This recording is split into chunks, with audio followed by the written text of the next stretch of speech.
for the Washington, as well as some in other leagues at Oak Ridge High School or Woodland Band Program. Your favorite band members online at wildband.org. Or here tonight, David, very nice to sit down with you, Derek Rank. So I'll give you a chance to listen to that interview. Bye.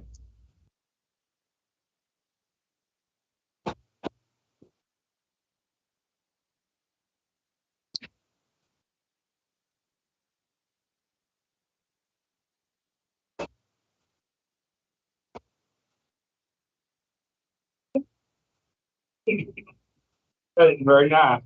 But I think arcade.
Oh, we're gonna need it.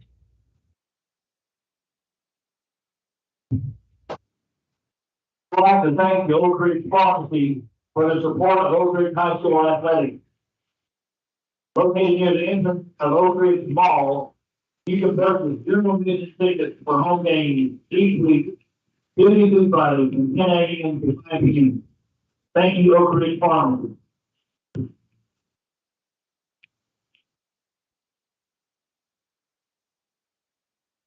Welcome back to Blankenship Field, the first round of the TSSAA playoffs. Oak Ridge getting set to take on the East Hamilton Hurricanes. Only the second time in school history as the Wildcats entertain them. First time they've ever been up here. The only time we've ever played them was down there. Coach, as I told you on the show Wednesday night, the second season, Coach Green says the regular season is scrimmage games, but this is for the real deal. It's win or go home tonight. It is. I mean, it's kind of one of those things that, I think football is so unique because you play your 10 games and you fight so hard to get to 8-2, and then that allows you, in theory, to you win the region championship. You get a home playoff game starting out against the 4 seed from the opposite region. In this particular Hurricanes could have easily been the 2 seed, David. It could have, that region down there was kind of funky. A lot of games at the end mattered for seeding, but it's in the playoffs. You have to beat good teams. They've earned their way to the playoffs, so have we. Obviously, it's going to be a tough football game. They have a lot of talented players and not a lot of history between these two teams, but we got to come out and bring our A game because, that's what play football is all about. Well, let's talk about it. I know we talked about on our show, and we've talked several times, the advantage of winning the region, you get a chance to play at home. Oak Ridge has been really, really good at Blankenship Field since the very first game we played. First playoff game was 50 years ago, 1973. We won 51 games at Blankenship Field, only lost 10. Have a sub-500 record on the road. So the advantage tonight, obviously, you got to play, but you got a little bit of an advantage being at home. You do, and I think I think a lot of schools have the same break. I mean, obviously Oak Ridge has a tremendous football tradition, but when you look at the breakdown of games in general, especially playoff games, they involve travel. So I think if you're a visiting team, you may get in traffic. You're broken out of routine. I think if you're the home team, where your routine stays the same, you're used to playing on the surface, the light structure, etc. You're used to being in this familiar surroundings of Blankenship Field. So we feel like it's a big deal to have home playoff games. One of our goals as a team is defend our home field. And we feel like, obviously we've lost 2 games this year. We went down on the road and lost one, but then, lost one at home against Bearden and then back and forth nail biter type games. So we feel like at home we do play well from a standpoint of just the, playing the game, whatever. So hopefully we can play well at home. But I think you're right. It's big to host playoff games. Obviously East Hamilton has kind of a long road trip. And hopefully that helps us out tonight in this first round game. Speaking to the head coach of the Wildcats, Coach Derek Rang, before the Oak Ridge first round playoff game with East Hamilton. Coach, as you enter the playoffs, obviously, as you said, 4 teams make it. You're the region champs. You're playing the number 4 seed. As you look at the bracket, I know you don't want to get ahead. As you look at the bracket, though, there's a lot of tough teams from top to bottom in the 5A bracket. Yeah, I mean, 5A, to me, 5A is so unique because 5A West is murderer's row. I mean, there's going to be first round games down to the wire. Second round game, I mean, you just don't know who's going to come out of there. I think with us, it's kind of unique. We're in a spot to where our little pod, we're very familiar. We're in a small region. The region beside us was a smaller region. So there's a lot of familiarity there. So I think for us, we know the next game we play in the playoffs, if we're fortunate enough to win, is going to be a team we played already. And then, of course, in the other half of that bracket, the Walker Valley is the one team we didn't play, but we've seen them on film a lot. So it's like, you just so familiarize yourself with a lot of this. But, David, you can't really look too far ahead because the moment you kind of, the moment you do that, you're probably going to get beat. So we just got to, I guess, stay laser focused on the task at hand, which is this game tonight against East Hamilton. Obviously, hopefully we get some good news later on about winning this game, and then we find out who we play, and we can repeat the process next week because, we know we're on a week-to-week basis. So we just got to take things one week at a time. Let's talk about the practice week. Obviously, it's gotten a little cooler. I think you were inside on Monday, which is a little bit different. The weather was not good. Talk about the practice and the focus of your guys as you see it. Well, Monday we had cold rain, and we felt like it wasn't a good idea to maybe get kids sick in cold rain on a Monday, which, now that we have a Friday game, we have an extra day. So we made a decision. Let's go inside, walk through some stuff, not have guys out there in the cold rain. Tuesday, obviously, skies opened up. Wednesday, a little bit cooler as well with Thursday. So we've had a Tuesday, Wednesday, Thursday, been a great week of preparation. Feel like that there's a different spark out there about knowing, like, obviously this will be I can't remember how many playoff games I've coached in now, but a lot of them. And you as a group want to see your team have that little pep in their step for the playoff preparation. And generally from my experience from the good teams that I've been on, every playoff game you win, that pep in the step really increases. So we felt like this has been a really productive week. I think our kids understand that, that some of the lesser opponents we played this year are no longer on the schedule. And everybody from here on out is a formidable opponent that can win at any time. So been a good week of prep. We're just ready to kick this thing off. This is the 114th playoff game for the Wildcats, and that's a lot of playoff ball games. A lot of them played here.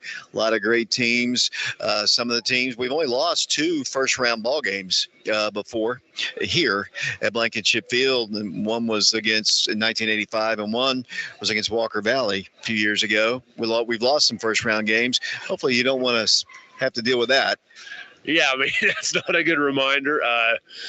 I guess at least it's happened before, I guess. But, it don't be the first to do anything. But you're right. I think that, when you obviously you get in the playoffs, to me in high school football, it's a big deal to get in the playoffs. I know at Oak Ridge, that's not the end all be all. But, you've worked so hard to set yourself up for a good playoff run. You don't want to, blow it in the first round. But I think that one thing you can't do is be tight, David. You can't go out there and be tight and be nervous about screwing up. We're going to call plays wide open on offense, defense, and special teams, and we're going to let our kids play football. And, if we just go out and play ball, it's obviously, a child's game. A lot of our kids have played football their whole life. So just because you get in the playoffs, there's no reason to be tense or scared or nervous about anything. Just go out there and be wide open and just fight till the end, and the chips will fall where they may be. Speaking of the head coach of the Wildcats, Coach Derek Rang, let's talk about East Hamilton. What do they like to do? I think East Hamilton, when you look at it, like when our fans may not see this, but they're one of the more unique offenses we've gone against because, they kind of live in the spread RPO world, modern football. They kind of get in some spread and balanced formations with receivers on and off the ball. The quarterback can be a dual threat kid. He can run and throw. There's been games they've thrown the ball 35 to 40 times. There's been games they've, ran the ball from spread gun, 42, 43 times. So it's very multiple. And they do some stuff, they may fake a jet sweep and send the lineman the other way, and the quarterback has an option to hand the ball off. So it's stuff you see a lot of on Saturdays, some stuff we've not seen much this year. And then on defense, they're kind of different because they're kind of a static four-man front, kind of where they line up where they're going to be. So that should give us advantage on offense as far as where to attack them at, from a personnel standpoint. But overall, athletic at receiver, running back, and defensive back, they don't have a lot of numbers right now. I think, brand new Coach Nance come in this year. I think they're going to try to work back to build some depth back up. So they do play some players both ways. And then, teams offensively have ran the ball on them. So defensively, they've kind of had a hard time stopping the run. And then, I feel like on offense, sometimes they've have a hard time running the ball, which then puts them in passing situations. And then, the quarterback throws a good ball, but to me, he's not an elite passer. So I think you'll see a well-rounded football team, though. It should be, a fun game, and I think you'll see both teams getting after it. A team we've never seen, we haven't played in 10 years. Who do they most compare to that we've seen this year? You know what? That's an interesting proposition because, I think if you look at East Hamilton, obviously they do have some athletes. So, there is some explosion right there. I think they're pretty comparable, maybe like a Knox Central. I'm not saying that's what the score is going to be, but I think when you look at Knox Central and them, Knox Central had smaller numbers. Knox Central had some playmakers. I think, Knox Central beat Ray and Ottawa in close games. East Hamilton played Ray and Ottawa in close games. So there's some carryover there. So I think that, to me, they're not on the, Powell, Jeff County, Bearden, level of competition. But I think Knox Central is a pretty good comparison to them. Final question: what we have to do tonight to win? I think there's about two. I think there's a couple things, Dave, I'm going to talk to you about. Number one, on defense, we just got to defensively. We can't let the quarterback get out and run the ball and escape on scramble drills. He's unique because some of the quarterbacks we face, they just take the sacks, they throw the ball away. This kid will scramble. So I think we just got to hem the quarterback up. I think we got to stop the run. If we do that, I think we'll get him off the field. And then on offense, it kind of goes back to generally one of our goals is to create some big plays. But I think on offense, at times when we get hot on offense, when we can drive the ball down the field in 6 or 7 plays and get touchdowns, against Lenore City, went 4 touchdown streak. Same with Campbell County. I think for us on offense, let's just finish drives. Let's drive the ball down, punch the ball in the end zone. Obviously, Dozier's playing at a high level, Line's blocking at a high level. Let's see if we can finish drives, and then on defense, contain the quarterback and stop the run. Coach, good luck tonight. Thank you. It's Derek Rang, head coach of the Wildcats, as Oak Ridge and East Hamilton. First round of the playoffs here at Blankenship Field. Alex and I will be back with a kickoff in a moment. State Farm Insurance. We live where you live. For auto, life, and fire insurance, call your friendly neighborhood State Farm Insurance agent, Jim Trent, at 865-483-1351 for all your auto, life, and fire insurance needs. That's Jim Trent. Phone number 865-483-1351. State Farm Insurance. Like a good neighbor, State Farm is there. This is Coach Saunders, and you're listening to Wildcat Sports on FM 92.7 WIJV and prepradio.com.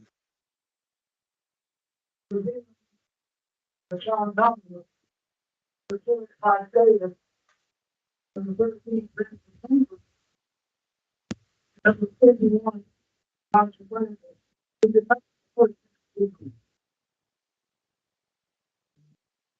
ready? Ready. Let's make a run. Let's make a run to Chattanooga.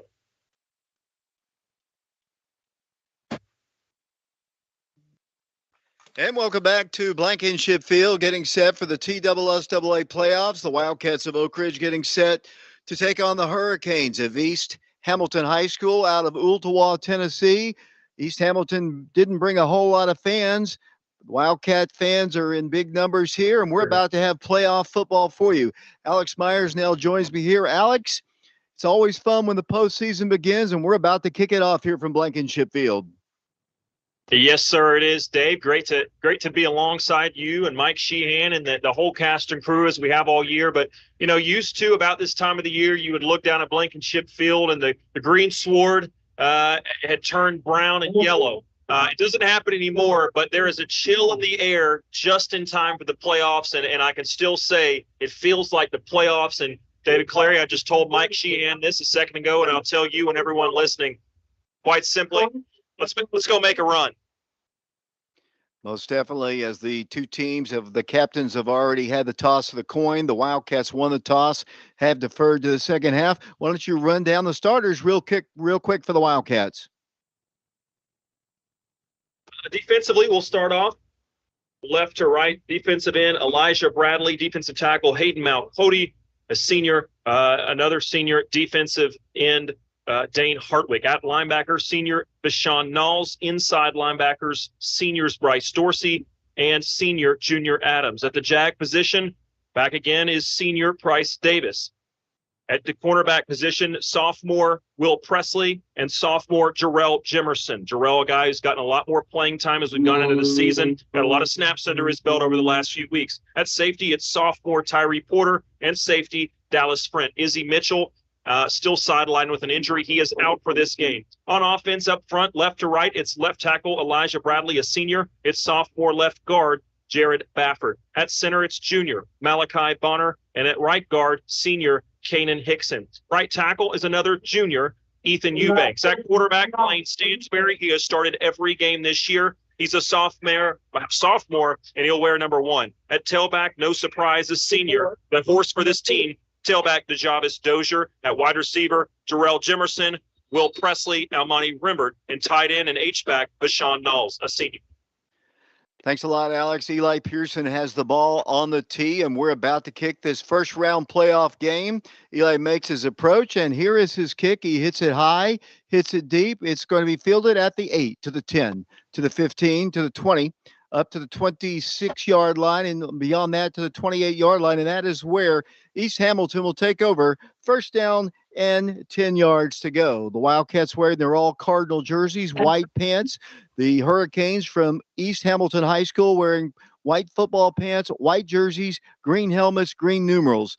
Two teams have only played one other time, and that was 10 years ago down in Ooltewah, and we'll talk about that game, I'm sure, as this game progresses. Up to the line of scrimmage will come this team from Ooltewah.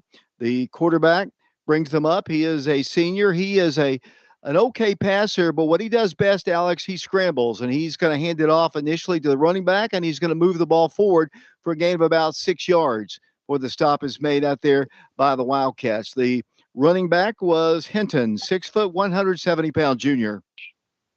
Yeah, Vanzel Hinton, he's a guy I asked Adam Washington, sophomore, on this team before the game, right before they went down to the field for warmups. I said, who do I need to watch? He said, watch number 8. Yeah, they like to get the ball to him through the air and on the ground. From the 37-yard line, they hand it off to him again. This time he is snowed under right at the line of scrimmage, might have scooted forward for a gain of about a yard at most. He is going to be shy of a first down. It'll be, we'll call it third down, 2 yards to go. The ball got a favorable spot right at the 38-yard line. He needs to get to the 39, so it's going to be third down and a yard to go. See, big nose tackle. Let's see if Big Tim Walters can make his play. Crawford with the low snap. Here's the handoff to the running back, and he's got a first down across the 40 up to the 41-yard line. What Coach Rang just told me a moment ago, if you heard the interview, what he says, The quarterback is a good thrower. He's not an elite passer, but he is very effective. I think the best thing he does, though, is scramble. So the Wildcats have got to keep an eye on him. First down, 10 yards to go for East Hamilton. The ball at the 40-yard line. They move towards Jackson Square. Here's the quarterback running this time, and he's going to try to get to the outside. He moves the ball close to the 44-yard line before Price Davis makes the stop. So that was a design play for him, and he picks up good yardage.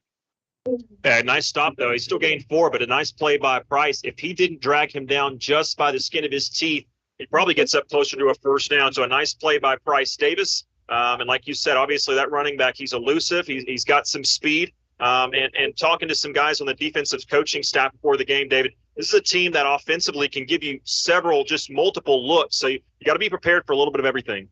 From the 45-yard line, they'll go up the middle with it, and they have another first down across midfield. This time carrying the ball is Michael Hinton, 5'10", 180-pound junior. The other running back was Hinton. I guess they perhaps are twin brothers. 1st and 10, East Hamilton. It looks like they want to go quickly. Yeah, they do. Keep Oak Ridge off balance. Keep Oak Ridge guessing defensively. They don't want you to be confident. They want you thinking instead of reacting.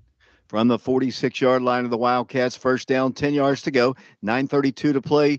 We're just underway first quarter here from Blankenship Field. Quarterback's going to drop back to pass, goes across the way. Pass is going to be incomplete. Intended to number 5, Zane Lilick, 5'11", 170-pound senior. There were a lot of red shirts around it. It'll be 2nd and 10. Yeah, good initial presser up the middle, right in the quarterback's face by Elijah Bradley. Forced that throw and maybe kind of a weird angle, and Dallas Sprint had a nice job, nice play in there, breaking it up at the last moment. Jaden Haywood is one of the 3 receivers split to the left side. As moving across the line, number 51 looks like he jumped across the line, Bryce Blair. And I think they're going to step 5 yards off against the Hurricanes. That is the case. We got the official. Yeah, we got the official mic'd up. I feel like we're at an SEC football game or something. The 5-yard step off is back behind the 50, back to the 49-yard line. They've got the ball 2nd down, 15 yards to go. Quarterback all by himself in the backfield. He's going to pass again. Pass is going to be caught, and the Wildcats immediately make a big pop right at the 45-yard line. The Wildcats right on the spot there. It'll be 3rd and long. Nice play by Junior Adams, who got there first. Dallas Sprint closing in to help his teammate make the tackle. And big 3rd and 9 right here, just across midfield with this Oak Ridge defense. Again, this is an offense that can throw a lot at you. Looks like they're going to go with 2 receivers wide to either side, so you've got to be prepared for some crossers. They do have a running back. Now he goes in motion off to the right. He'll be a receiver. That's Haywood. 2 to the left, 2 to the quarterback's right. Back to pass. Has all day. Now it breaks down on him. Here comes the pass in the flats. It's going to be wide open. Pass is caught right around the 35-yard line. Defending out there was Knowles along with Valen Henderson.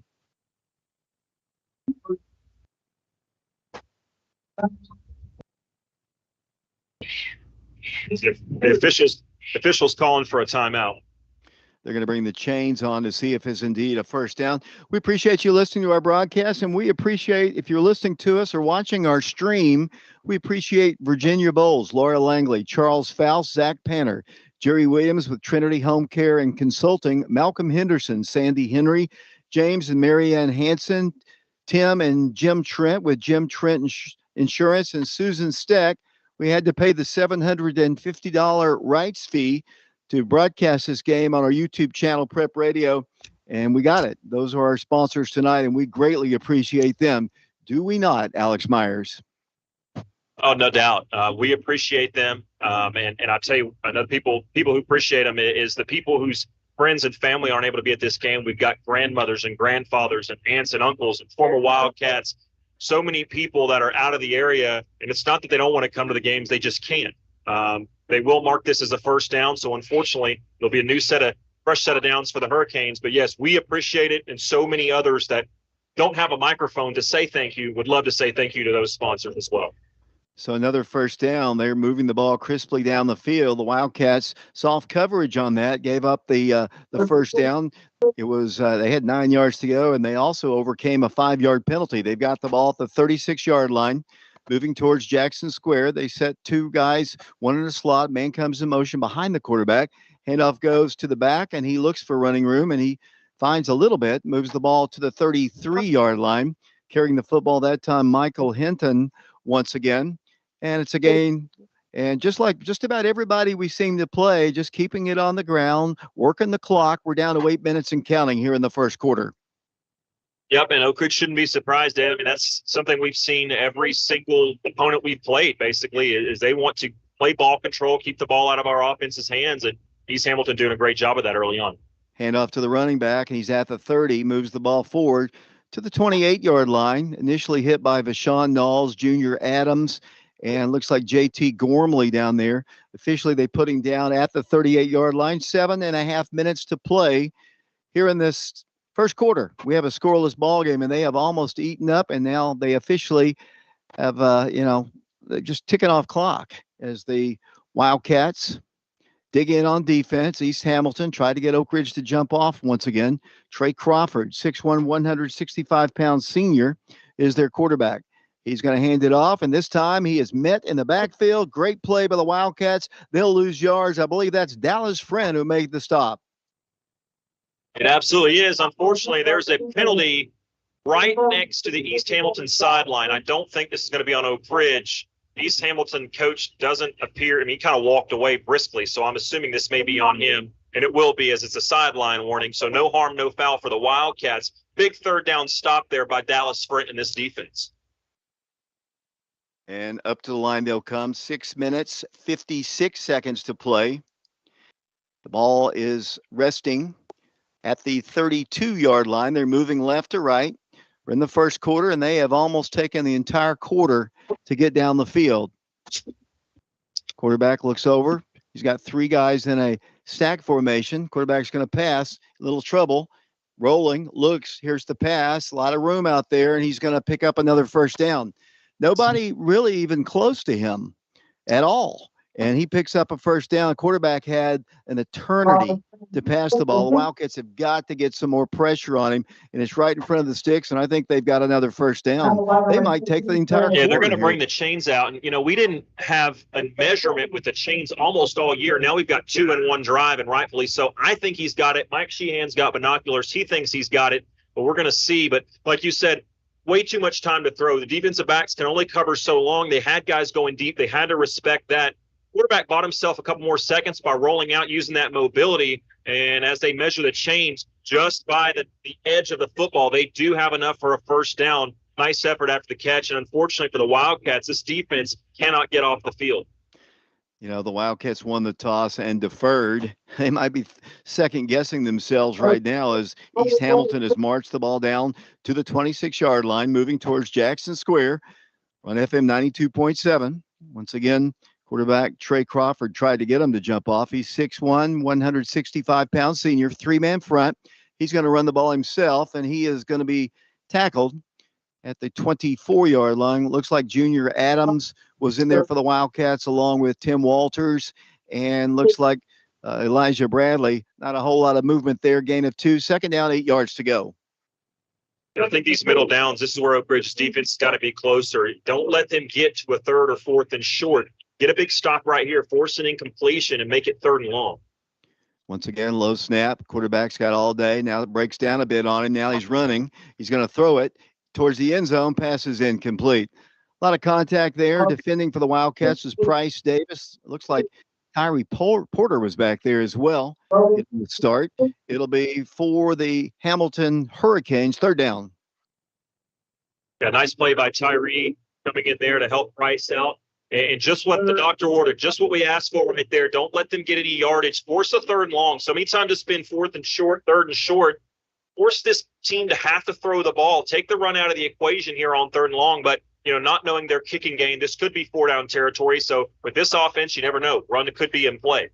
3rd down, 8 yards to go. Once again, empty backfield, receivers left and right. Man comes in motion. 3rd down, 8 yards to go at the Oak Ridge 24-yard line. Back to pass, pressured. Quarterback running all day to run. He's got great running room. He's going to go right out at the sticks. We have been told all ball game and all pregame leading up to this game that he will scramble. Somebody's got to pay attention to him. He's going to be shy of a first down by a yard. It's going to be 4th and a yard to go. Yeah, that's a mistake by him because he had another yard or so before he was going to take a hit, and I think he just thought he had it. I mean, he tried to stretch the ball out. You could see it wasn't like he was just a mental error, but he just wasn't quite there. And unfortunately for them, that's going to bring up a 4th down. And for a team that's operating out of the shotgun, you don't like your chances if you're Oak Ridge, but Elijah Bradley, Tim Walters are going to have to come up with a big push inside. 5:34 to play. They line up with receivers left and right. Here's the snap. The handoff. That's an easy first down. Across the 15-yard line up to the 13. They have got to pay attention to him. That is something that Coach Rang has said all week long about this guy, that he will scramble, and there's been nobody around him when he's decided to run. No, and part of the problem is they make it hard because they go 4 or 5 wide out, so you can't have your defensive backs have got their heads turned around running the other way, and it's basically up to the defensive ends and the linebackers to try to prevent him from breaking containment. It's tough. 1st and 10, handoff once again to number 8. He's going to go to the 6-yard line. That's a gain of about 7 or 8 yards. The Wildcats having trouble slowing them down. Their offensive line is not even as big as Campbell County's, but they are really manhandling our guys up front. No, this is one of the smallest teams, both size and just sheer numbers wise, as you look across at their roster, that we've seen all year. And here we are, and they're chewing up clock under 5 minutes to go. They've taken 2/3 of this first quarter off the clock, and our offense hasn't even touched the field. From the 7-yard line, they need about 3 for a first down. This time their running back is into the end zone. That's a touchdown. You talk about an impressive drive. They march from the opening kickoff all the way down the field, and they take it in with very little resistance. And just like that, the Wildcats find themselves trailing 6-0 with 4:27 to play in the first quarter. Yep, and then they're going to see one of these funky formations to make sure Oak Ridge is watched and scouted on film. Thankfully, Coach Rang and staff has. So instead of going for 2 and trying to catch Oak Ridge by surprise, they'll bring the field goal kicker back into formation. That is Ethan Hickson, 6'1", 145-pound senior. The holder is Hinton, the guy who just scored the touchdown. 6-0 our score. Here's the snap. It's good. The kick is on its way, and it is no good. So that might be a break. They took off almost 8 minutes of the first quarter, and they leave the Oak Ridge Wildcats 6-0. We'll be back for the kickoff in 60 seconds.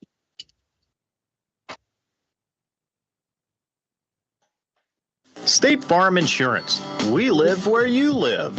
For auto, life, and fire insurance, call your friendly neighborhood State Farm Insurance agent, Jim Trent, at 865-483-1351 for all your auto, life, and fire insurance needs. That's Jim Trent. Phone number 865-483-1351. State Farm Insurance. Like a good neighbor, State Farm is there. This is Mitchell Gibbons, and you're listening to Wildcat Sports on FM 92.7, WIJV, and prepradio.com.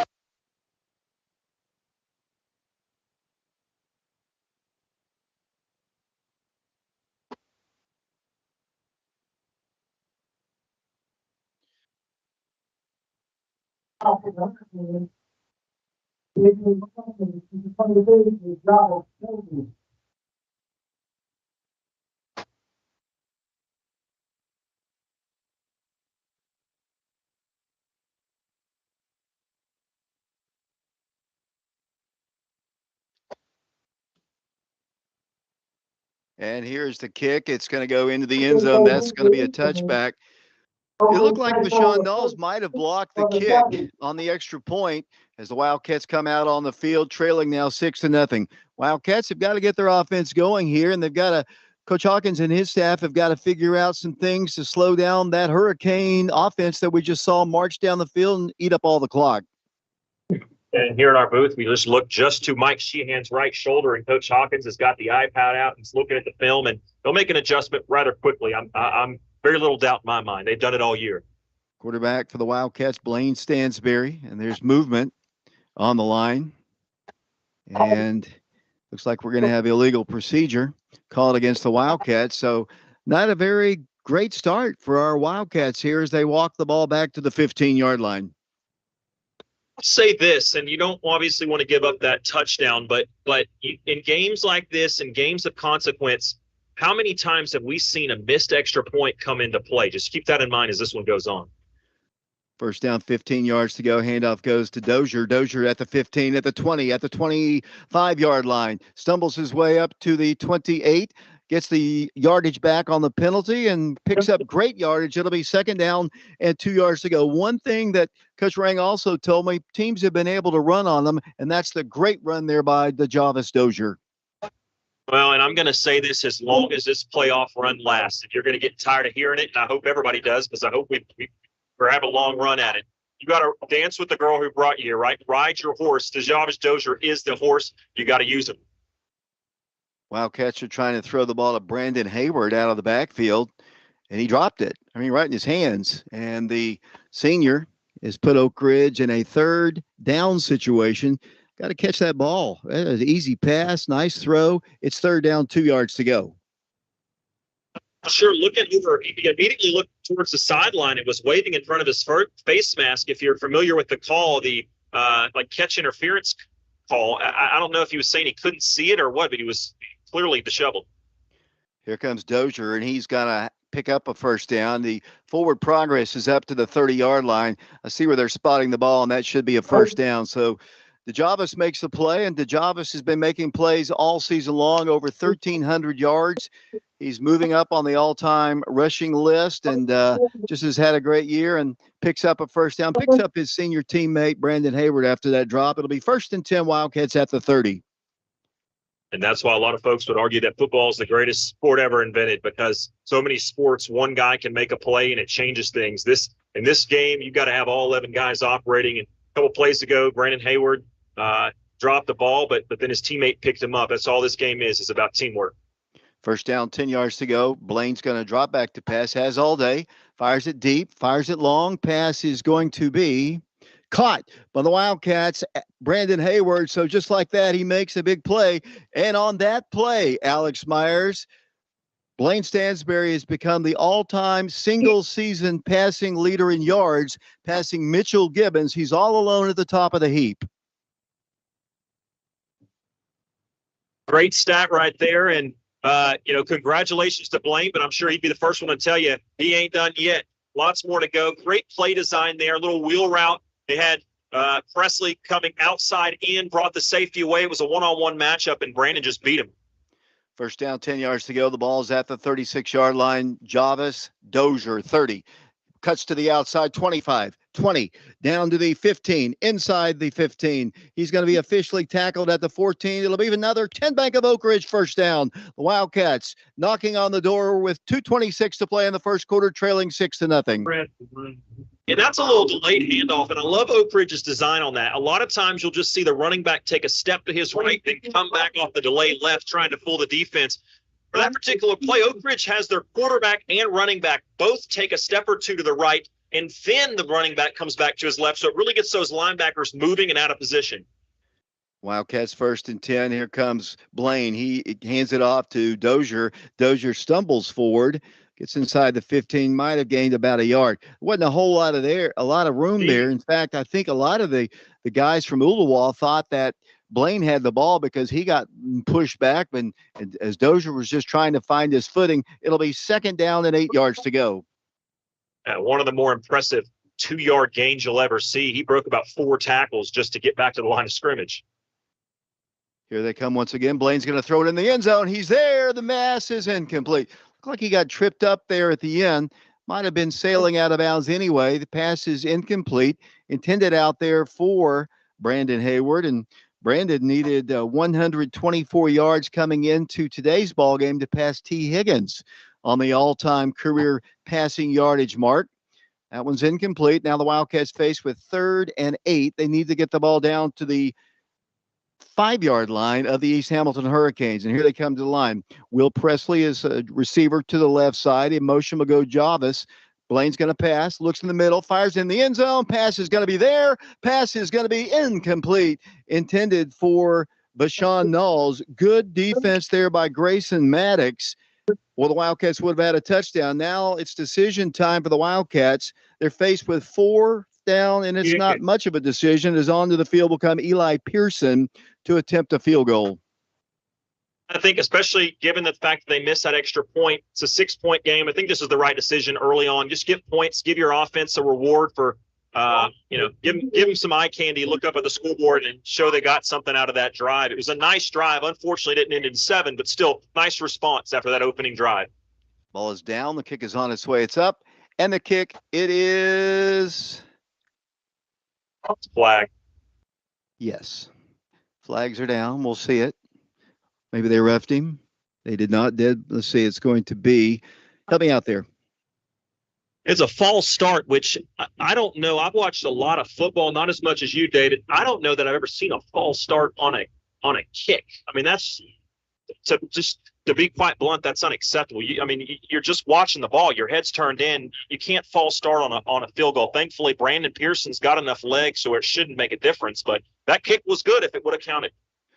They're going to put the ball down now at the 24-yard line, a 34-yard kick. The kick is on its way up again, and this time the kick, it is no good, off to the right side. So with 1:38 to play here in the first quarter, East Hamilton leads Oak Ridge 6-0, and their offense, which ran through the Wildcat defense, comes back out on the field. It's just, you can't shoot yourself in the foot in playoff football. East Hamilton did it earlier on that first drive, getting an extra point blocked, but Oak Ridge had a nice response, didn't score a touchdown, but they had 3 points on the board, and it was erased because of a false start penalty. And, he still had the leg to get that there, but mentally as a kicker, now you're thinking, okay, 5 more yards, I got to put a little bit more into this. And, these guys are high school kickers. And, as good as Brandon has been, you're never going to be 100%. And unfortunately, because of that penalty, it negates Oak Ridge response, and Oak Ridge still has 0 on the board. Yeah, I watched him yesterday hit a 48-yarder in practice, the sophomore did. But that time it was no good. Now the Wildcat defense has got to make a stand here. They got to make some plays. They're down 6-0. Very early, 1:38 to play first quarter. In a win-or-go-home scenario here at Blankenship Field against East Hamilton. They lead the series 1-0. They beat us 10 years ago. Quarterback hands it off to the back, and he hits to the outside. He's got another first down and finally dragged down. I think he went out of bounds way up the field, but nothing fancy. Just got to the corner, beat Dallas around the corner. It'll be 1st and 10 at the 39-yard line. So far, our defense has not been able to slow them down whatever, not at all. No, they really have. And I think what's complicating is, David, this is not a team that's going solely from the shotgun with one back every time, or solely from the wing tee. They're mixing it up, and it makes it difficult to get a key on it. Hey, there's a big play. They hand it off, and the Wildcats are all over Jaden Haywood in the backfield, and they're going to lose a couple yards. Really, really good play there by the Wildcats. Yeah, really good interior push by those front couple up there. You look at Tim Walters, Elijah Bradley, Malcody. Really nice job there by those front 3. Second down, we'll call it 12. Ball back at the 37-yard line. A minute to play in the first quarter. Once again, the Wildcats dropping for a loss. So something has changed since that last series. They lose yardage back now to the 24-yard line as the clock is ticking down here in the final moments of the first quarter. Dallas Friend, one of the emotional leaders of this team, he has played about as good of a first quarter as he could have played. A couple of pass breaks up, 2 or 3 tackles, I think, already. That time he came flying in, almost like a blitzing linebacker, came flying off the edge, and from behind caught the running back. So now it's going to be 3rd down, 16 yards to go. Here comes lots of pressure. Pass. Boom! The Wildcats drop him once again behind the line of scrimmage back at the 30-yard line, and they'll be forced to punt, and that was the final play of the first quarter. We head to the second quarter as we're ticking it on down. The Wildcats trail it by a score of 6-0, but good defense there for the Wildcats as the quarter does now come to a close. We'll take a quick break. We've got to get some spots in. The Wildcats down 6-0. We'll be back to Blankenship Field in 60 seconds.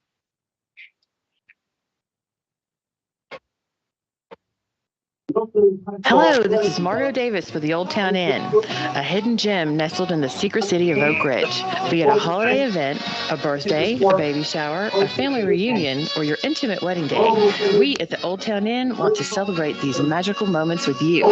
Keeping with elements of historic charm, this slightly modified Oak Ridge, Tennessee original Manhattan Project home has been refurbished to accommodate up to 75 in attendance for your special gathering occasion. We're located in the shadows of Blankenship Field at 110 East Tennessee Avenue, and we invite you to come by and see for yourself. Personal tours are available by contacting us by phone at 865-206-0874 or email at oldtowninn@gmail.com. Come celebrate with us soon.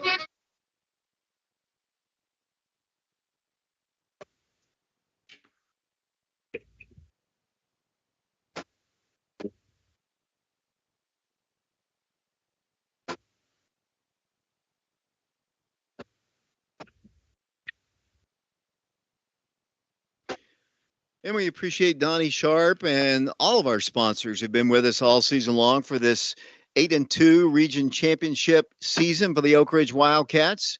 Wildcats are in the TSSAA playoffs as the #1 seed, taking on East Hamilton, who's proven to be quite formidable here as the Wildcats have played a good series of defense here. Can't make a mistake. They'll be in punt formation. They'll be 4th down facing the Hurricanes. And here's the snap. It's good, and the punt is away. It is going to be a wobbly kick fielded by the Wildcats at the 35 to the 40, and that'll be Dozier. Flags are down at the 48-yard line.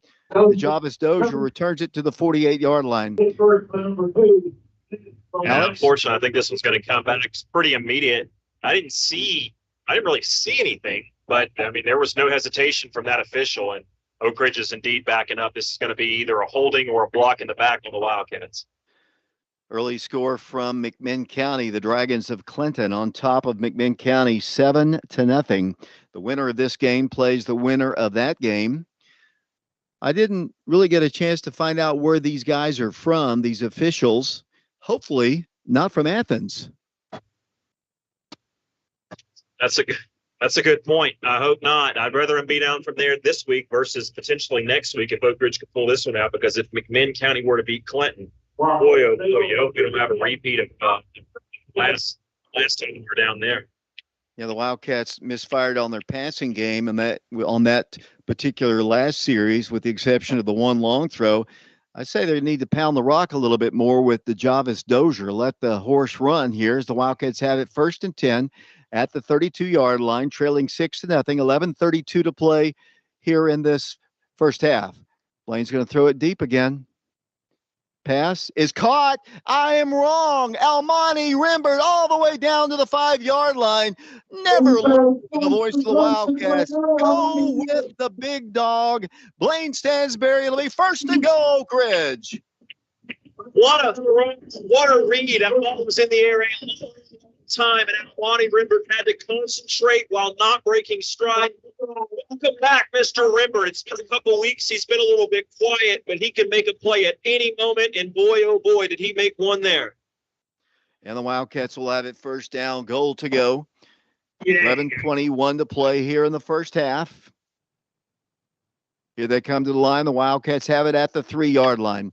The power formation. Here's the handoff. Here's the touchdown, Oak Ridge. The Wildcats tie the ball game with 11:08 to play in the second quarter. The Javis Dozier for the class of 1989 touchdown. 6-6 our score. All set up by Almani Rimbert. That was great protection on that previous play. Great throw, great catch. Nearly got into the end zone. But that play set up the Dozier run. They brought in that power package. Great response, and it started with the offense, David Clary, but with that defense that last series, a great response after giving up points on that initial drive. 11:08 to play. The Wildcats, Eli Pearson to give the Wildcats the lead. His kick is on its way. It's up, and before that, once again, play is halted.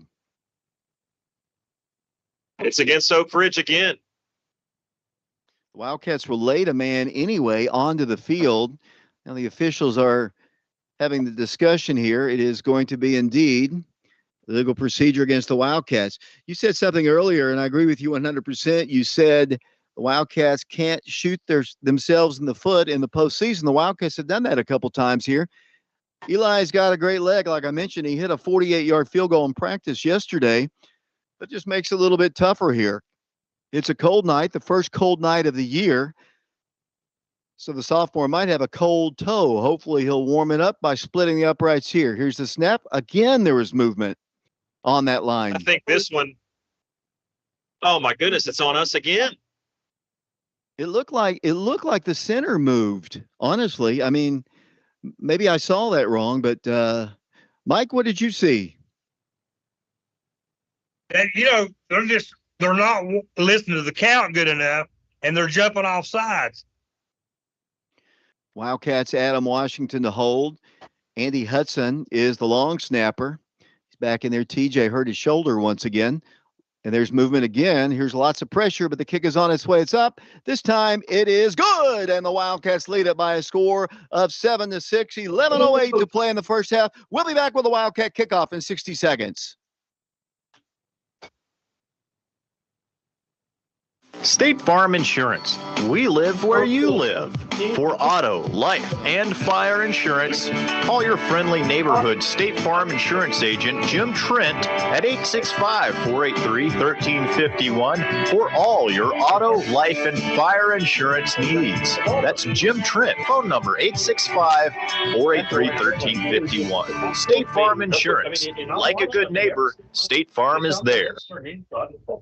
Those watching on our YouTube, we appreciate Virginia Bowles, Laura Langley, Charles Faust, Zach Panner, Jerry Williams with Trinity Home Care and Consulting, Malcolm Henderson, Stanley Henry, James and Marianne Hanson, Tina and Jim Trent with Jim Trent Insurance, and Susan Steck for paying our rights fee to the TSSAA. We've got 5 and 4 of them Boston. Who's not paying attention? You got 5. Yeah. Walking about it.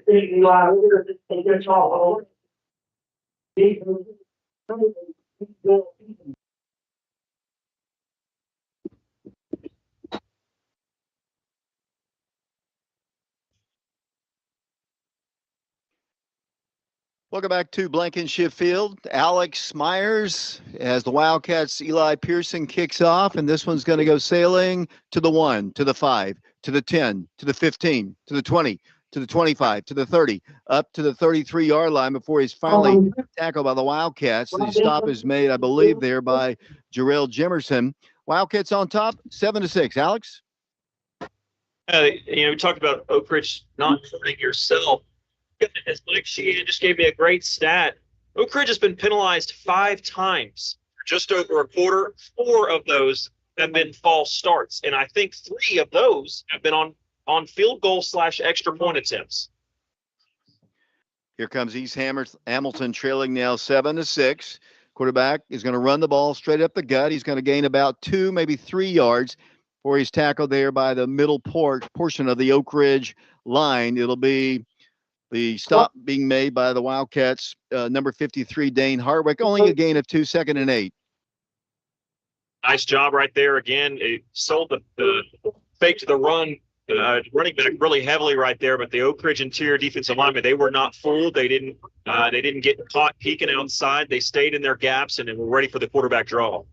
Once again, the quarterback's going to pass it. No, he might run it. The play is halted before we ever got started. We're going to have a legal procedure this time against the Hurricanes. 7-6 our score. The winner to take on the winner of McMinn County and Clinton. If the Wildcats win, we'll be right back here at Blankenship Field next week at 7 o'clock. East Hamilton will be on the road the entire playoffs. And so they'll be road warriors, hoping the road ends right here at Blankenship Field. 5-yard step off. It'll be 2nd down, and now 13.5 yards to go for a first. The ball resting at the East Hamilton 29-yard line. Yeah, I hope Almonte Rivert's all right. He got up shaken up after that long pass catch he had at the end of last drive that set Oak Ridge up for an eventual touchdown. He's still shaking his leg. I don't know if he's got a cramp or what, but he's working through something, but I think he's going to be all right. Number 8 gets the handoff once again, and he is going to move the ball for a 10 bank of it. Well, what would have been a 10 bank of Oak Ridge first down if they were a Wildcats. He's a good runner. I mean, he is really good. Hinton gives gets them out of trouble there. It's a gain of about 14 on the play, and it's 1st and 10 at the 43-yard line. Yeah, he's a good running back, and he's got some good speed, also some good vision and elusiveness as he showed right there. And 1st and 10, it's time for the Wildcats to tighten back up here. 9:45 to play first half, 7-6. The Wildcats in the lead. Crawford's going to hand it off this time to number 12, and he gains about 2. That is Michael Hinton carrying the ball, 5'10", 180-pounder. He moves the ball to just across the Hurricane 45-yard line. It's barely off the line. It'll be 2nd down and 8 yards to go. Good stop right there. Again, another 2nd long. Now, can you do it? Make it 3rd and long. That's the key, I think, to stopping this defense. Get them in 3rd and long, obvious passing situations. Handoff goes this again to number 12, and somehow he just able to slither his way. That's Michael Hinton once again. He's just running past our lineman and just scooting under him. He gets the ball to the 48-yard line. It is 3rd down, and it is 3 yards to go. Big play in the ballgame right here. Yeah. And I keep repeating it, but I looked at that defensive line. Elijah Bradley's the guy who's got good pressure in the backfield. He's been quick with the snap. And you'd like to see him make a play in the backfield, force a quick throw, or maybe even get to that quarterback. But as a linebacker, you can't let him break containment. You've got to remember, just as much as he is a passing threat, the quarterback is a running threat on 3rd and short. Looks over to the sideline, and I believe they didn't have the right play. They call a timeout. We'll take it with them. 7-6 Oak Ridge. We'll be back in 60 seconds.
Quarterback to pass. He's got a 1st down and more across the 40 in the Wildcat territory down to the 38-yard line. Nice little pass. Nice crisp pass there, and it's 1st and 10, East Hamilton Hurricanes. They just found a soft spot in that defense right there, and may not have seen it live, but when you go back and watch that film, to me, it looked like Vincel Hinton, talented player you talked about, to me it looked like he was the first one to move before any lineman or anybody else. Certainly moved significantly before the receiver that he was standing next to. I thought it should have been a false start, but it wasn't called. Here they have it, 1st down, 10 yards to go. The ball at the 37-yard line. He's going to hand it off once again. And for whatever reason, Wildcats are going to have to plug that middle. They're going right up the gut, and he just kind of scoots forward with that surge, and he gained about 5 yards. This is like the first drive. Wildcats did much better on the second drive, but they're just moving the ball crisply again against the Wildcats. 2nd down, 6 yards to go, low snap. Quarterback hands it off number 11. He tries to bounce outside. He's going to be pummeled at around the 31-yard line. The Wildcats pop him there. It'll be 3rd down and about 2. It just feels like to me, and maybe not on this drive because they're so far into Oak Ridge territory already, but it feels like as an offense, they're trying to lull Oak Ridge to sleep. Short pass here, quick pass there, run up the middle here, quarterback run there. Really tried to go deep, and I think at some point you're going to see them try to test the top of that Oak Ridge defense. 7 minutes to play first half. Once again, it's going to be a play for nothing. Wildcats are going to hit him and drop him right at the line of scrimmage. It'll be 4th down, facing East Hurricanes. 4th down and 2. Yeah, and here's another big opportunity. Jemerson coming back into the ball game right now, and you've got Deshaun Knowles, those big guys up front. You would expect Malik Howard getting some more beef, getting some bigger bodies up there. And here we go, power formation to the right side here. Now they're going to shift things over to the left. More like 4th down and 3, a loss of a yard on the play. Quarterback's going to pass. He makes the catch. Nothing fancy, just kind of positioned himself, and it'll be 1st and 10, East Hamilton. They had all that motion in the backfield, move the blockers to the left, move the running back to the right. You think everything's involved in the run, and then all of a sudden they just throw it quickly out. Exact same route that they just picked up the previous 1st down with. Working clock once again. They've got the ball at the 21-yard line. 1st down, 10 yards to go. 6:02 to play here in this one. First half, 7-6 Wildcats. Quarterback is Trey Crawford. Crawford was going to pass, rolls to his left, wants to run, dumps it, passes incomplete, just threw it out of bounds. And it's incomplete. 2nd down, 10 yards to go. Must have been pretty good coverage down the field for the Wildcats. It'll be 2nd and 10. Coverage and pretty good pressure. They didn't hit him or anything that time, but they did force him out of the pocket, force him out. There wasn't, I think he could have taken off maybe for a yard or two, but there wasn't much there. And kind of a veteran move, just tosses the ball out of bounds. No need to risk anything on 1st down. But good job, like you said, in coverage by the defense as well as that pass rush. They've got receivers left and right. The one from the sideline. Now the quarterback's going to run it. Bounces. The Wildcats are pretty good shape there, and they're going to drop him for a loss of a yard. Good play that time by Brandon Hayward. It'll be 3rd down, and we'll call it 11 yards to go. Nice play, Oak Ridge. Yeah, Clinton just goes up 13-0 on McMinn County, waiting for the extra point on that one. But I think that play right there sums it up. This Oak Ridge defense, it's about creating 3rd and long. So you get in 2nd medium with this team's ability to mix things up and run with success, have the short, quick pass game, the quarterback running. You're almost in no man's land. You've got to have success on 2nd down like they did right there. 3rd down, 11 yards to go. The ball now at the 22-yard line. They need to get to the 11. Quarterback to pass. He's in trouble. Breaks through. Moves the ball up the field and is going to be tackled. He'll be shy of a 1st down. He was hit down by the Wildcats. Looked like number 9, Jarrell Jemerson, and he's a little slow to get up. He might have got popped in the head, but he gets up fine. It'll be 4th down. Oh, he's still kind of wobbly. Trey Crawford. Why don't we take an injury timeout? We are live here at Blankenship Field, Oak Ridge on top of East Hamilton, 7-6. East Tennessee Spine and Sport is our injuries timeout sponsor. We'll be back to Blankenship Field in 60 seconds.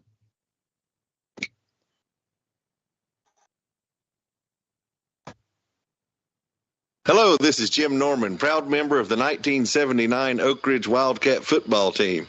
And I, along with my wife Mary and sons, former Wildcats James Norman and Elliot Norman, would like to wish the Wildcats a very successful season. Jim Norman is a partner in another long tradition of excellence. The law firm of Joyce, Meredith, Flitcroft, and Normand, PLLC, and Joyce, Meredith, Flitcroft, and Normand Title Services, a full-service law firm in Oak Ridge for nearly 70 years. Give Jim a call at 482-2486.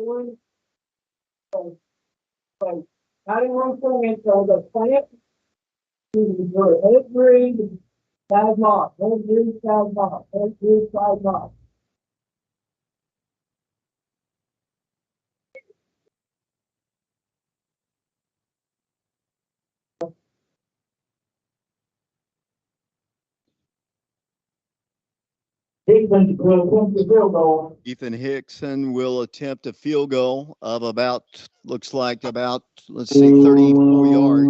Ball down, actually put the ball down at the 19-yard line, making this a 29-yard field goal to give them the lead with 5:04 to play. Here's the snap, the hold, the kick is on its way, looks good.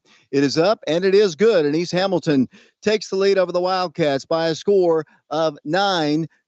4:59 to play in the first half. We'll take a break. We'll be back for the East Hamilton kickoff in 60 seconds. State Farm Insurance. We live where you live. For auto, life, and fire insurance, call your friendly neighborhood State Farm insurance agent, Jim Trent, at 865-483-1351 for all your auto, life, and fire insurance needs. That's Jim Trent, phone number 865-483-1351. State Farm Insurance. Like a good neighbor, State Farm is there.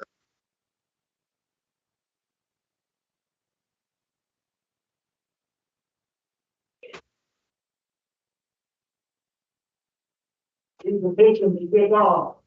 These are the Wildcats, number 22, Jarvis Joseph.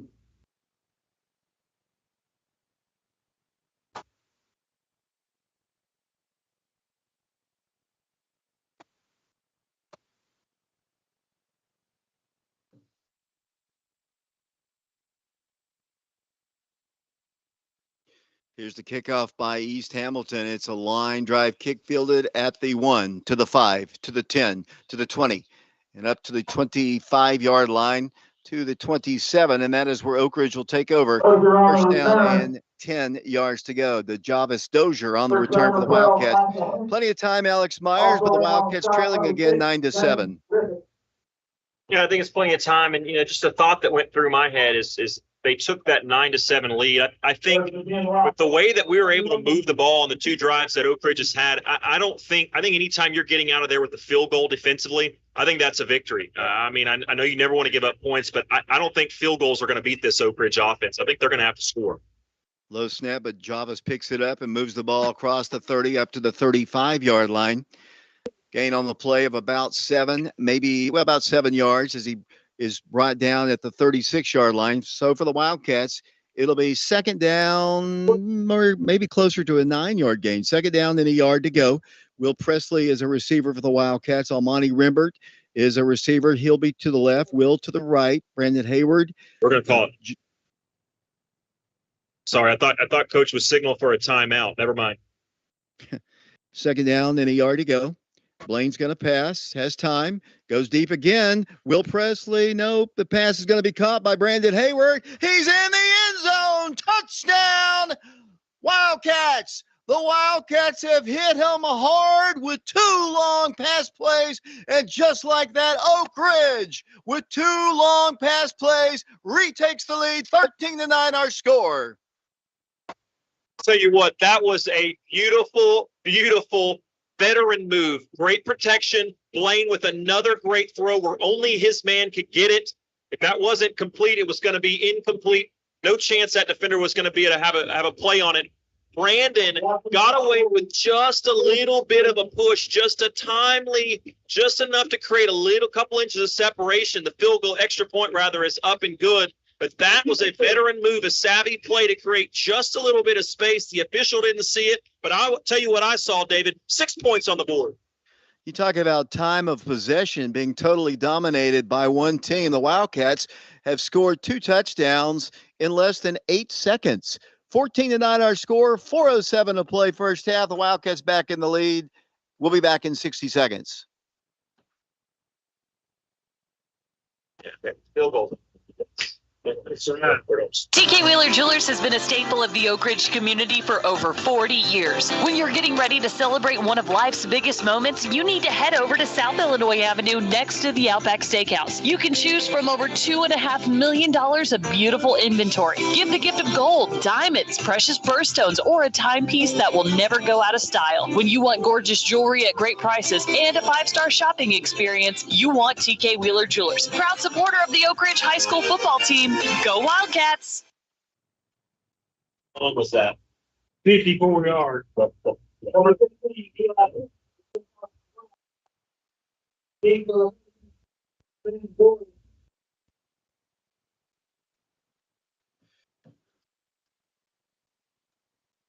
Here's a kick by the Wildcats. It's going to be. Here we go again. A little bit of a problem here. Alex?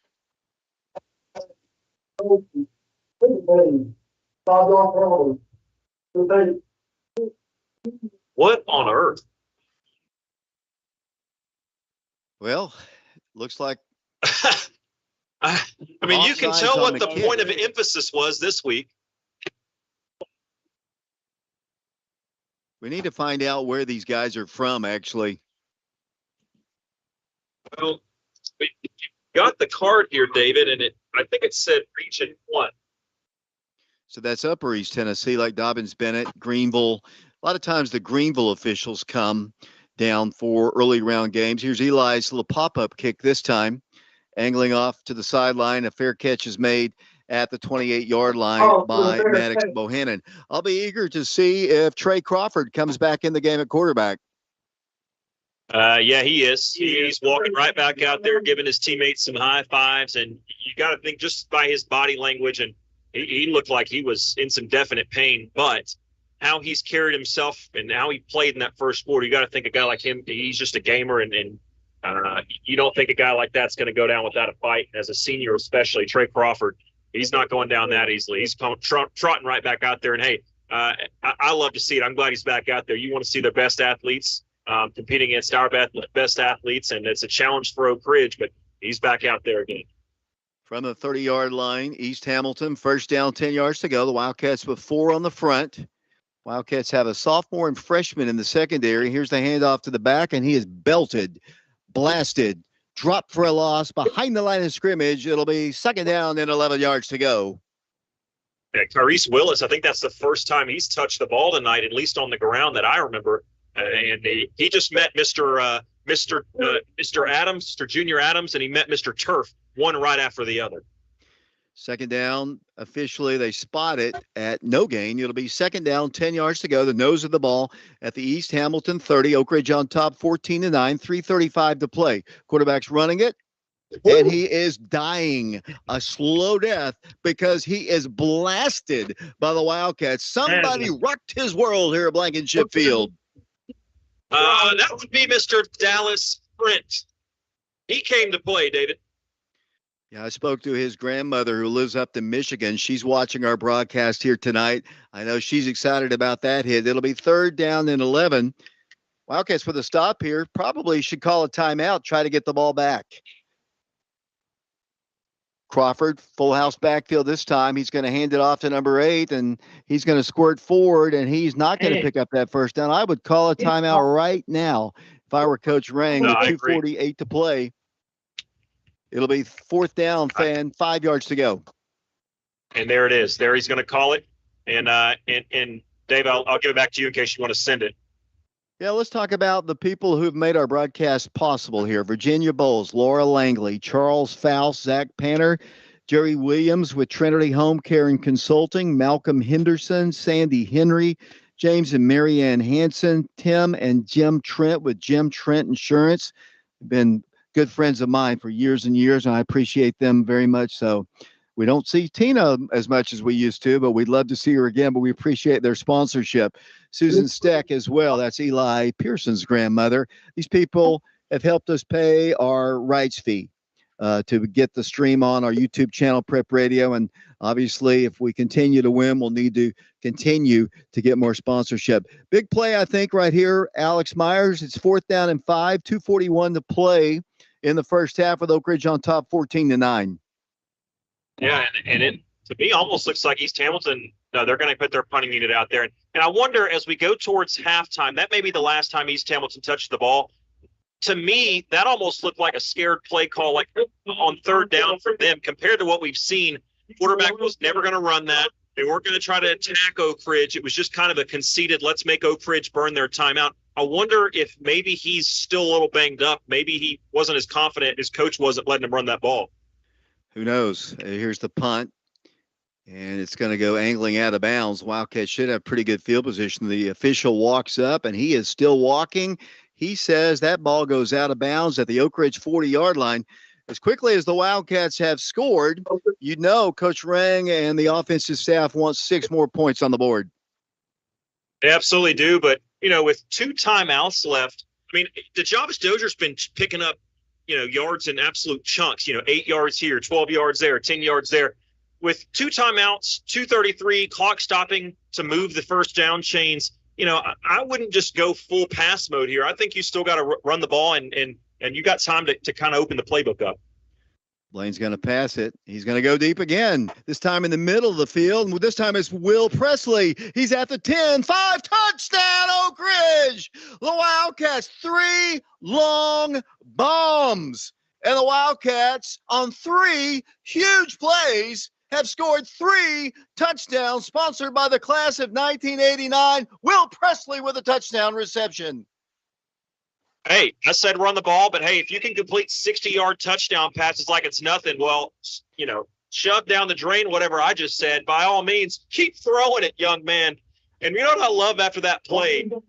One of the players celebrating the most, more than anybody on the field, was the backup quarterback, counting 1, 2, 3 to his to his starter, Blaine Stansberry. You met him out on the field to celebrate. I love that camaraderie.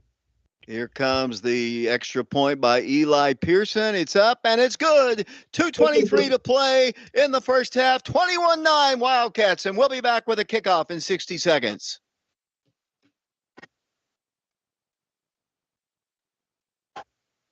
Sexton Automotive of Oak Ridge is proud to be a family and locally owned, full-service pre-owned car dealership. You have the option to take your vehicle anywhere for collision repairs, and we will work with your insurance company. Sexton Automotive of Oak Ridge is a Napa Care Center, and our service department is here for all your automotive maintenance and repair needs. Our rental fleet offers a variety of vehicles, from economy cars to passenger vans. Get your next in at Sexton Automotive of Oak Ridge, Elizabeth Beard, ORHS, Class of 2001. Check out our inventory online 24/7 at SextonAutos.com.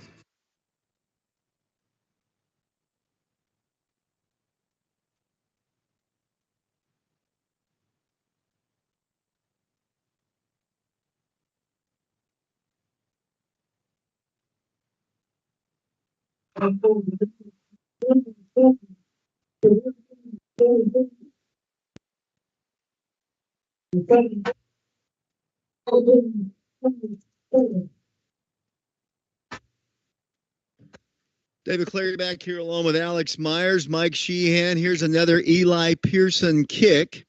It's going to be fielded and returned, and they move the ball to the 33-yard line, and that is where the Hurricanes will take over. 21-9 the score. They must have seen something on tape, Alex, about the secondary, because we have not thrown the deep ball like that with so much success all season long. They must have seen that on tape. They've been burned 3 times for touchdowns.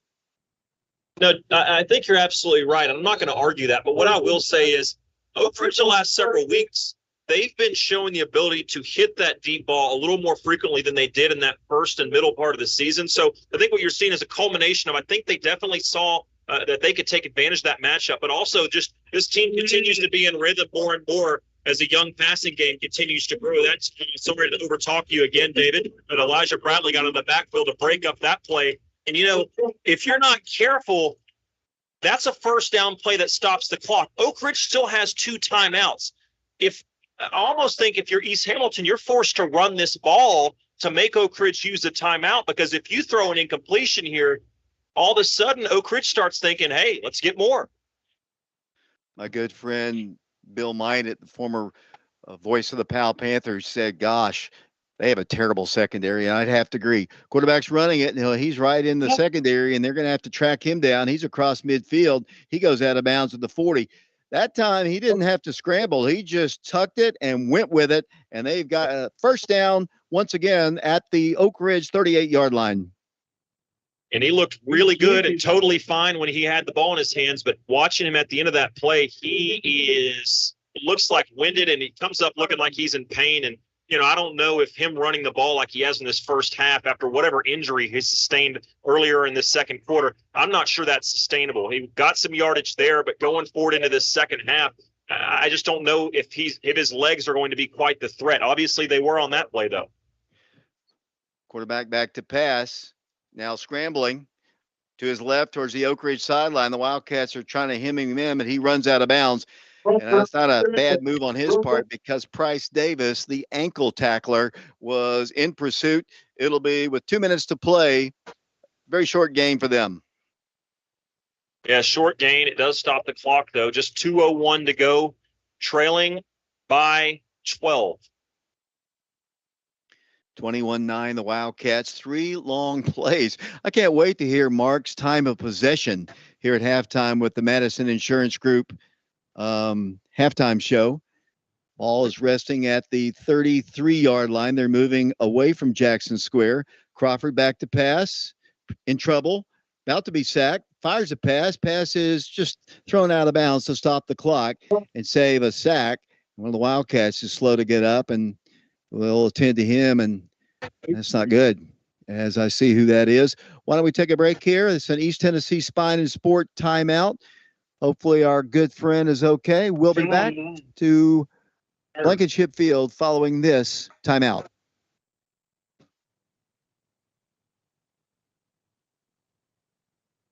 Great news, East Tennessee. Oak Ridge native and physical therapist Donnie Sharp has brought his hands-on approach to physical therapy to a new location in Oak Ridge. East Tennessee Spine and Sport is now open at 142 Fairbanks Road in Oak Ridge. Donnie's postdoctorate education in the treatment of neck pain, back pain, and many other orthopedic issues will address your specific needs in a kind and caring manner.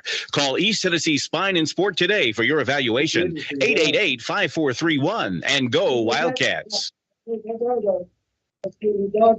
Bashawn Knowles comes walking off the field, obviously in a lot of pain. You know, he hurt that ankle, I don't know, two or three, weeks ago, and was out for a little bit, and he came noticeably limping off the field, Alex. Yeah, he did, and thankfully it looked like he was in a lot of pain, and I'm sure he is, but then quickly he kind of calmed down, and wonder, hopefully maybe that was a bigger scare than anything for Bashawn.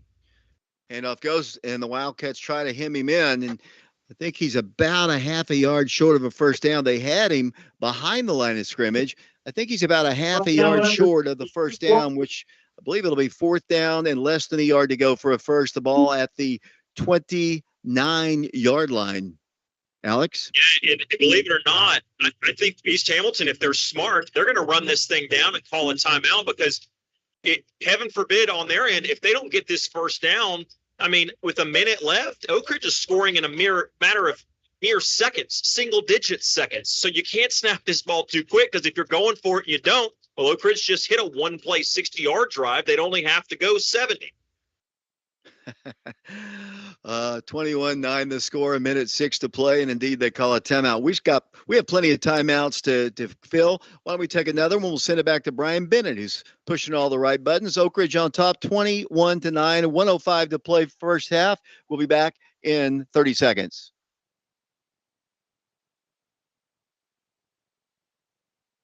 It's football time in Tennessee. We all know what that means. Hometown football excitement is in the air. Our hometown football team, Oak Ridge Wildcats, is sponsored by 10 Bank. 10 Bank helps build our community so we can continue to win together. 10 Bank, member FDIC.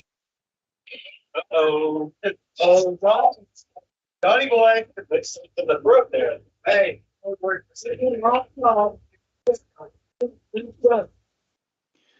And we appreciate Todd Fox and all of our sponsors this year on Oak Ridge football, and of course the ones who have made it possible for us to stream it live on our YouTube channel, Prep Radio. 1:05 to play first half, 21-9 the score. It's fourth down for the Hurricanes. The ball is at the 29-yard line. Quarterback is Trey Crawford. Fourth and about a yard to go. Full house backfield. Quarterback's going to pass it, dumps it out of the backfield. That's a first down, and hopefully not more. He might take it in for a touchdown. 2 missed tackles. Elijah finally brings him down at the 5-yard line. 2 missed tackles out in the secondary, and they've got it first and goal. Well, bad news what happened to that play, but I will say a bit of good news for folks watching on the YouTube stream. It may have been out of the camera. After that play, Bashawn Knowles came racing onto the field. The coach pulled him back. So I think as we go towards the second half, I think he's feeling all right. Here comes the handoff to number 12. He's hit in the middle part of the line. He's shy of a first down, or a touchdown, that is. It'll be for East Hamilton. Second down, goal to go. We're down to 37 seconds to play. Bashawn is in and off the field once again. He has to run. And let's see. Play is halted. Well, they're going to call Bashawn for 12 men on the field when the ball was snapped, but that's not a play where you blow the whistle dead. Oak Ridge asked for a timeout. We'll see if they get, or it is granted. No, they're going to call an illegal substitution because Vashon went on the field, David, and no one came off. You could see the confusion happening. Oak Ridge was asking for a timeout to avoid that penalty, but they weren't able. It wasn't granted. So the good news is, if there is any on that play, the ball was at the 4-yard line. Well, now it's at the 2, so it doesn't owe Oak Ridge a tremendous amount, but still, you hate to see that. It'll be second down, goal to go at the 2-yard line. Official over to talk with the East Hamilton coaching staff. 31.2 seconds to play. The conversation taking place across the field. Coach Nance is the head coach of the East Hamilton in his first year. And now they're going to substitute players in and out of the game here. And Alex?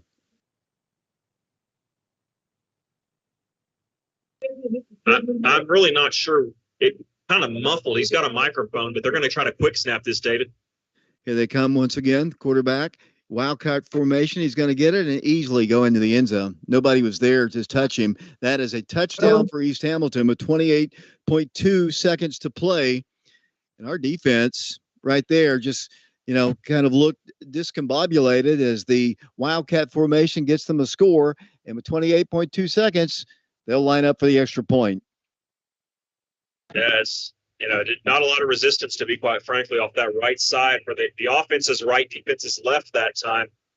And I don't know if Oak Ridge was kind of confused as we were as to exactly what was happening or what, but in that wildcat formation, you got to know they're just going to go power push right there. That time they ran off the right tackle, and I don't think he was touched. See if they're going for 2. They're wasting a lot of time as the play clock ticks down, and a timeout is asked for. 21-15 our score. Honestly, I did not expect this kind of a ball game. The Wildcat defense has had some trouble, Alex, kind of finding an answer for this East Hamilton offense.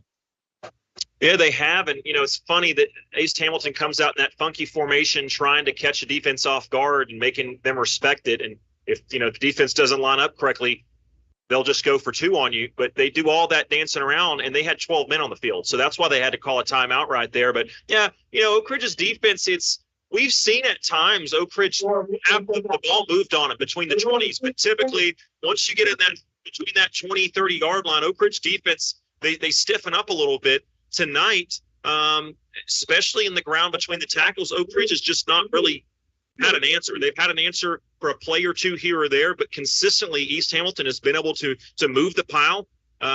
Although, as we mentioned, it's not like their line has a size advantage. Sometimes that's been the case against Oak Ridge this year, but the Wildcats are the much bigger, appear to be much stronger team up front, but it hasn't mattered. They'll go for the extra point here. 21-15 the score. Kick is on its way. It's up, and it is good. 21-16, the Wildcats lead with 28.2 seconds to play. We'll be back for another Oak Ridge kickoff in 60 seconds.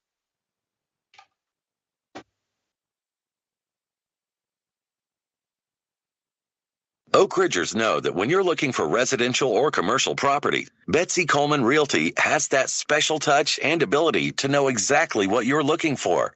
With over 25 years of experience, she doesn't just sell houses in Oak Ridge. She's an Oak Ridger. She's invested and cares about our community. If you're a first-time buyer, relocating, or a senior downsizing, call Betsy Coleman today at 865-220-8881 or online at betsycolemanrealty.com. Betsy Coleman Realty, a proud supporter of the Wildcats.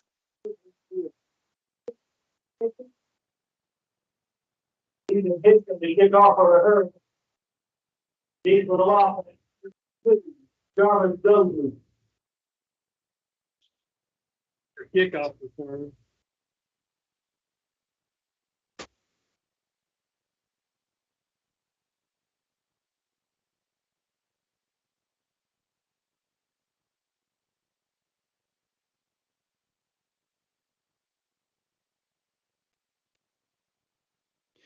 The Javis Dozier, the return to the 15, to the 20, to the 30, to the 36-yard line, and that is where Oak Ridge will have it with 22 seconds to play in the first half. The way they have blistered the secondary of East Hamilton Wildcats, we'll see what they do here in the lead, 21-16. Yeah, knowing Coach Ray, I would not at all be stunned to see him take a deep shot right here. But we all remember what happened in that Clinton game right before half when they tried to force something. I think they'll probably just hand the ball off. I also remember 3 touchdowns of over 60 yards. There's Dozier moving the ball for a 10 Bank of Oak Ridge first down. Haven't been able to say that much. Down to 14 seconds to play. He's across midfield. Would be great to get at least into Eli Pearson field goal territory. But that's not right at all. They just called him down in bounds. To me, it looked like he was clearly out of bounds, but unfortunately now Oak Ridge has to use one of their final 2 timeouts. I don't know about that one.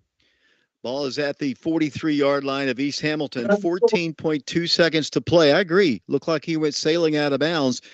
But we're a long ways up here. 21-16, the Wildcats in the lead. Oak Ridge trying to advance to the second round to take on either the Clinton Dragons or the McMinn County Cherokees. It was 14-7 Clinton last time I checked down in Athens. The Oak Ridge offense back out on the field. I know Vashon, just looking at him, he is not 100%. He's got a slight limp as he walks out there, but you'll never get him out of the ball game. First down, 10 yards to go at the 43-yard line. Probably enough for 2 plays. As Blaine rolls to his right, it's going to look, going to go deep. Pass on the sidelines to Brandon Hayward is complete at around the 33-yard line. And Brandon very close to breaking T. Higgins' record. He needed 124 yards tonight, and he's got a ton of those. We'll talk to Mark afterwards. 8 seconds to play. Whatever they've got to do to get into Eli's field goal range. I told you he hit a 48-yarder yesterday in practice. They don't have much time to do it in. No, they don't. They have 1 timeout remaining. David, going back on the film, Blaine's going to be upset at himself. He had Will for a chance at a touchdown, and he just missed him. Back to pass. Oh, it's there. Man, wide open in the end zone. It is going to be Brandon Hayward, and he can't make the play. It's intercepted. That time he was so wide open, just broke free, but they pick it off, and that ends the drive. That's tough. That's tough. But, going to throw an interception, doing it with 2.9 seconds to go, not the worst time to do it. But, it's tough because Hayward, they had him. And I'll say this, we could talk that throw could have been out there a little bit earlier. But I'll also say this. I think a lot of times we criticize our own guys, and we're quick to do that, but not quick enough to give other guys credit. Sometimes a guy just makes a good play. And for a guy that had a long way to go to make up that ground, give credit to East Hamilton's safety for coming over there and making that diving catch. They'll probably just take a knee here, and they will. They're in the victory formation. They'll take a knee, and they'll take it to halftime with the Wildcats leading 21-16. Wildcats will get the ball first in the second half. The Wildcats, 3 long touchdowns. The East Hamilton did it differently. They marched down the field against the Wildcat defense in front of a sparse turnout of fans from our friends from Ooltewah. That's where East Hamilton is located. Before we go to the Madison Insurance halftime show, Alex, just your thoughts on the first half, and we'll get Mike's opinion as well. First, I think Oak Ridge, obviously you're happy anytime in a playoff game you go to halftime with the lead, but you got to feel like that half left a lot to be desired, certainly. Coach Hawkins and this defense, they've made adjustments all year. I have no fears and no doubt that they'll make more adjustments. But to me, the offense is doing just fine. To me, it's the defense. Obviously, it's not the length of the time that they're on the field, but they've got to find ways to get off the field on third down. Too many third down conversions. And like I said, you did not play a very good first half. At least defensively, you had some special teams gaps, some self-inflicted wounds with penalties, yet you still have a lead and you'll get the ball to start the second half. Mike, your thoughts? Yeah, David, Al, it was really a good game, but this has been really a good game. Much closer than I thought it would be. The Wildcats have had to make some real adjustments on defense to stop this Hurricane team, and they played really well tonight. They've given the Wildcats about all they want, and thank goodness that some adjustments we did slow them down, but they have come back really strong.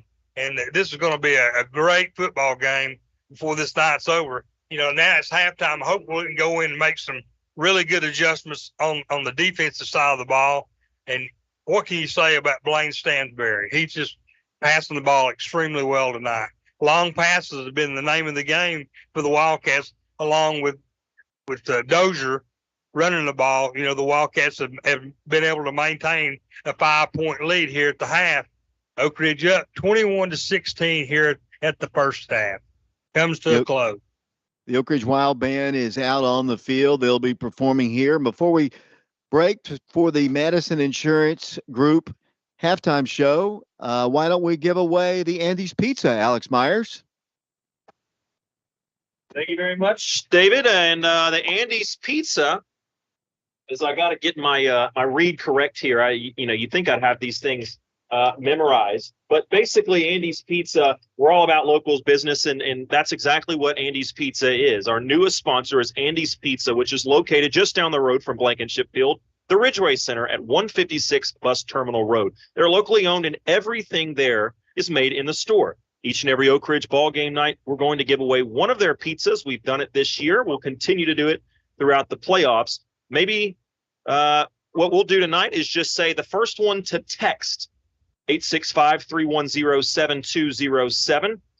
If you're at the game or you're coming to the game or have someone here who could pick it up on your behalf, we'll have a pizza gift card for you up here in the press box at Blankenship Field. Again, a free pizza from Andy's Pizza and More in Oak Ridge awaits the first person that texts the correct answer that I'm about to ask to 865-310-7207.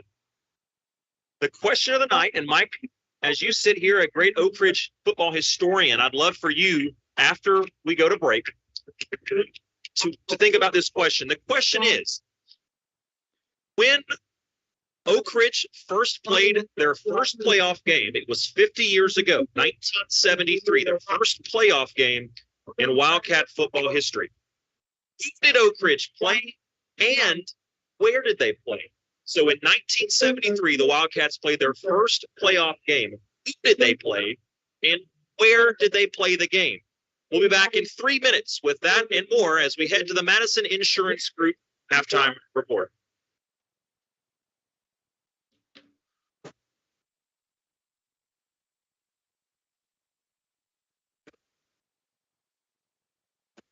State Farm Insurance. We live where you live.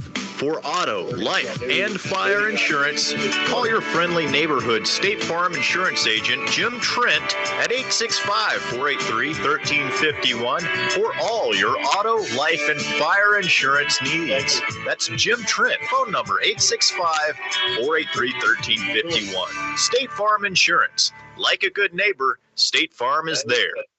That is close you can keep without me.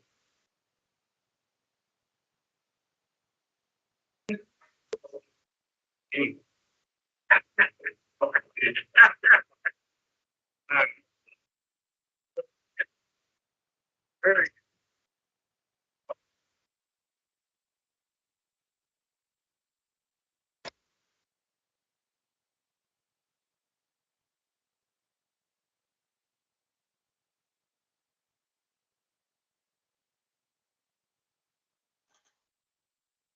You've worked hard to build your business, and we want to help you protect it. The team at Fox Insurance Group believes your business deserves the expertise of a local insurance agent. With business insurance from Todd Fox at Fox Insurance Group and Encova Insurance, you can make sure your business stays up and running no matter what happens. If you own a business, make sure it's fully protected by contacting Fox Insurance Group. Visit www.grayfoxins.com or call 865-482-0513.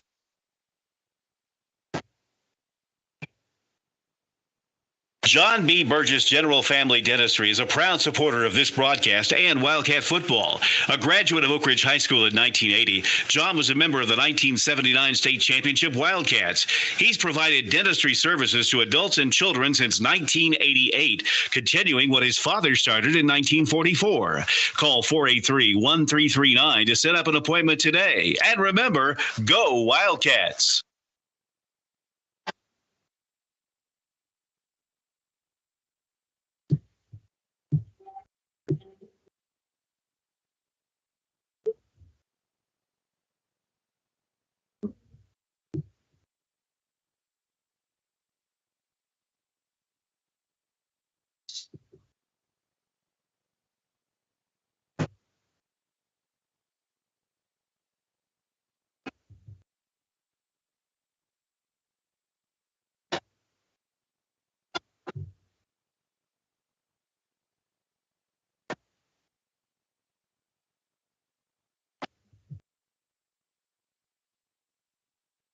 For personal, professional, and affordable accounting services, call Tracy Larrabee, CPA. Tracy's a 1978 graduate of Oak Ridge High School and can help with business, individual, estate, interest, tax accounting services, payroll processes for businesses, small business bookkeeping, tax planning, plus management advocacy services. Call Tracy Larrabee, CPA, 425-7736, or stop by 683 Emory Valley Road, Suite B. Tracy Larrabee, CPA.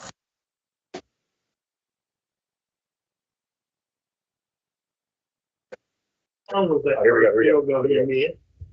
Welcome back to Blankenship Field. Coach Scott Hinton in the booth tonight. We appreciate everything he does at the middle school level in the past, the high school level, golf coach, a man that wears many hats. And looking at my hairline, I probably need to borrow one of those hats or maybe a couple of them. Coach Hinton, welcome to the booth as we welcome you into the Madison Insurance Group halftime report. Our question was, 50 years ago, Oak Ridge High School, the Wildcats, the football Wildcats, played their first ever playoff game. They played that against who, and they played the game where? Many people guessed Baylor. It's wrong. The correct answer was Central High School, played at Neyland Stadium. Our winners, Tim and Jessica Petrucci.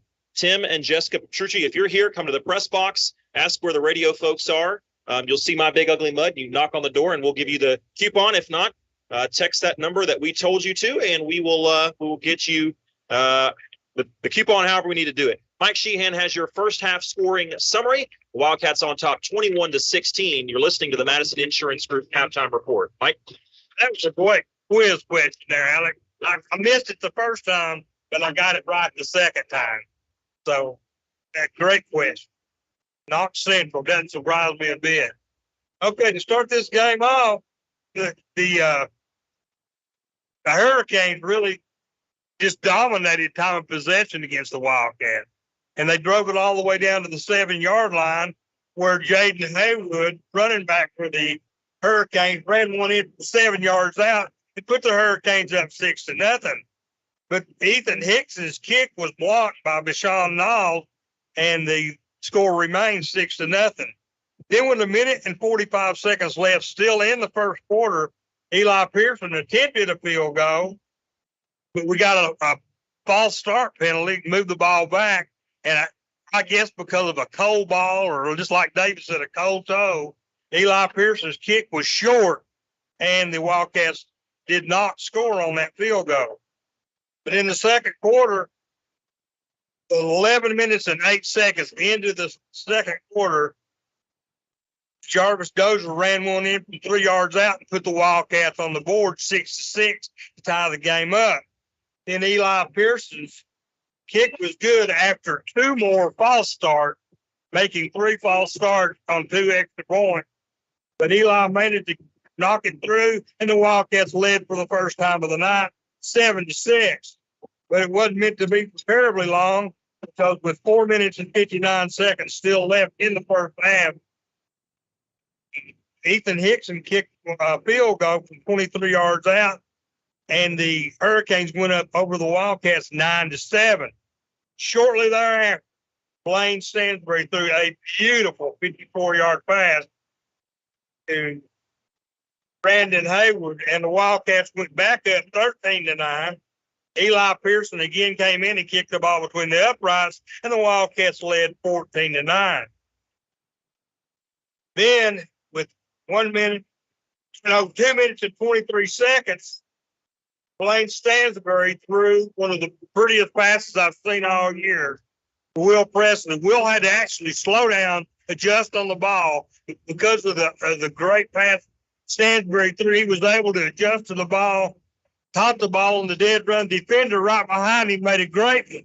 Will Presley made a great move, break away from him, and ready to him 60 yards out. The Wildcats went up 20-9. Then Eli Pearson came in and kicked the ball between the uprights, and the Wildcats led 21-9. But with 28.2 seconds left in the first half, Hopkins Hickson ran one in from 2 yards out and the Hurricanes have 15 on the board. Then Ethan Hicks's kick was good, and that remains the lifetime score. Wildcats leading by 5, 21-16, in what was a very exciting first half of football for the Wildcats and the Hurricanes here in the first round of the playoffs. Thank you very much, Mike Sheehan. Your halftime scoring summary. We're going to take a 3-minute timeout. You're listening to the Madison Insurance Group halftime report. When we come back, we'll have your first half stats. You don't want to miss that.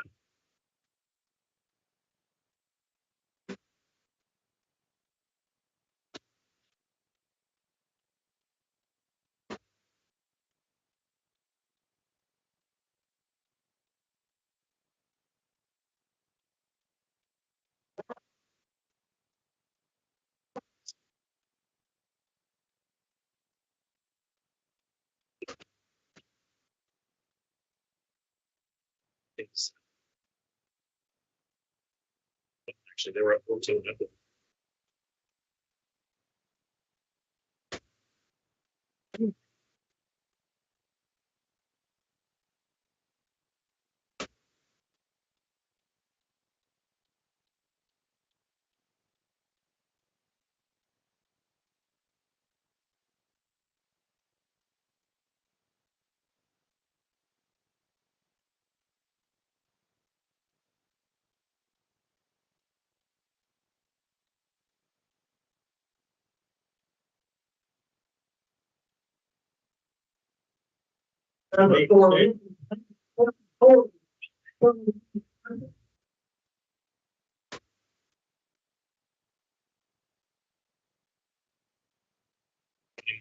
Yeah. Here.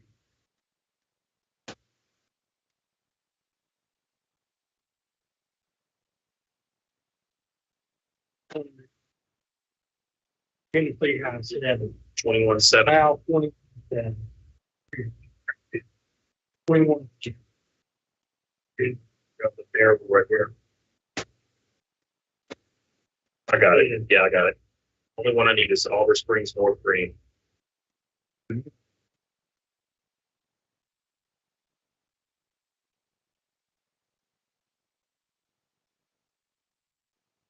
$34-0. Wow. Good.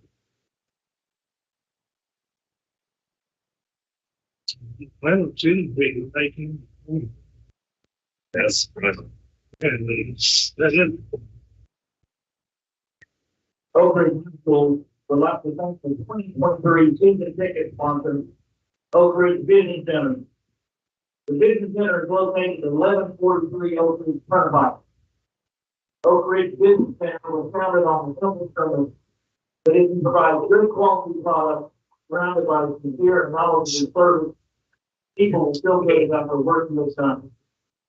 They will communicate right through the quality and appointment. With confidence, you'll be glad you did. Oak Ridge Business Center is a proud sponsor of Wildcat football.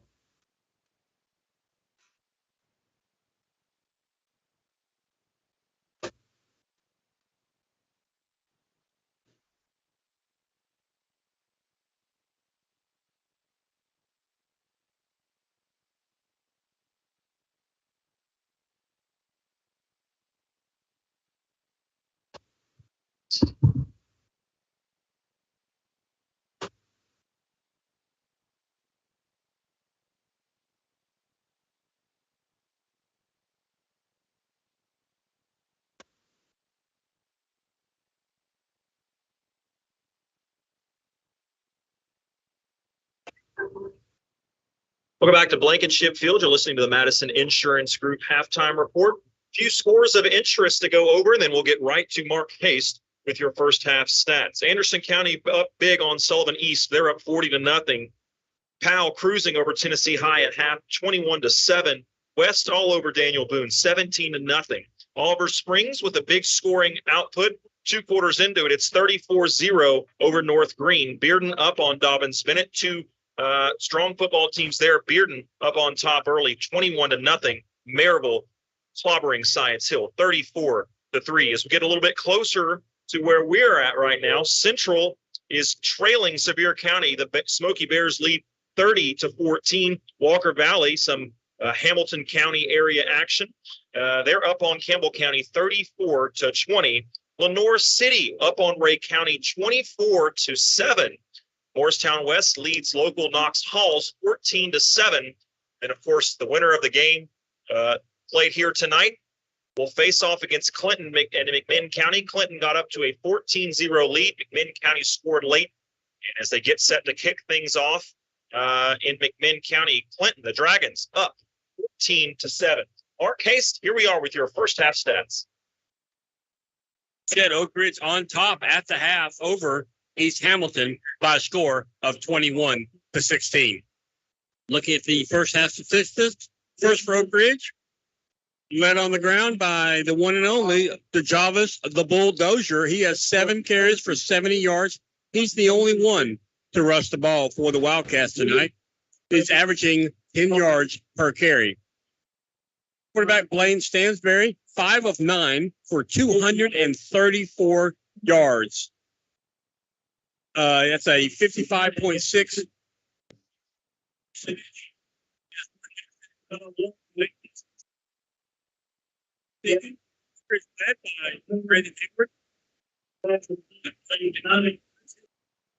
Four-yard touchdown pass. Alamani Rembert, he has the single 65-yard touchdown reception, and then Will Presley has a 60-yard reception. So at least 3 of the 5 passes for over 60 yards to those 3 going for a touchdown for the Wildcats tonight. Wildcats, as I said, on the ground, 70 yards on 7 carries. They have 234 yards through the air on 5 completions for a total offense in the first half of 304 yards. Wildcats have 5 first downs in the first half. They've been penalized 6 times for 31 yards. Now looking at East Hamilton, they're led on the ground by their quarterback, Trey Crawford.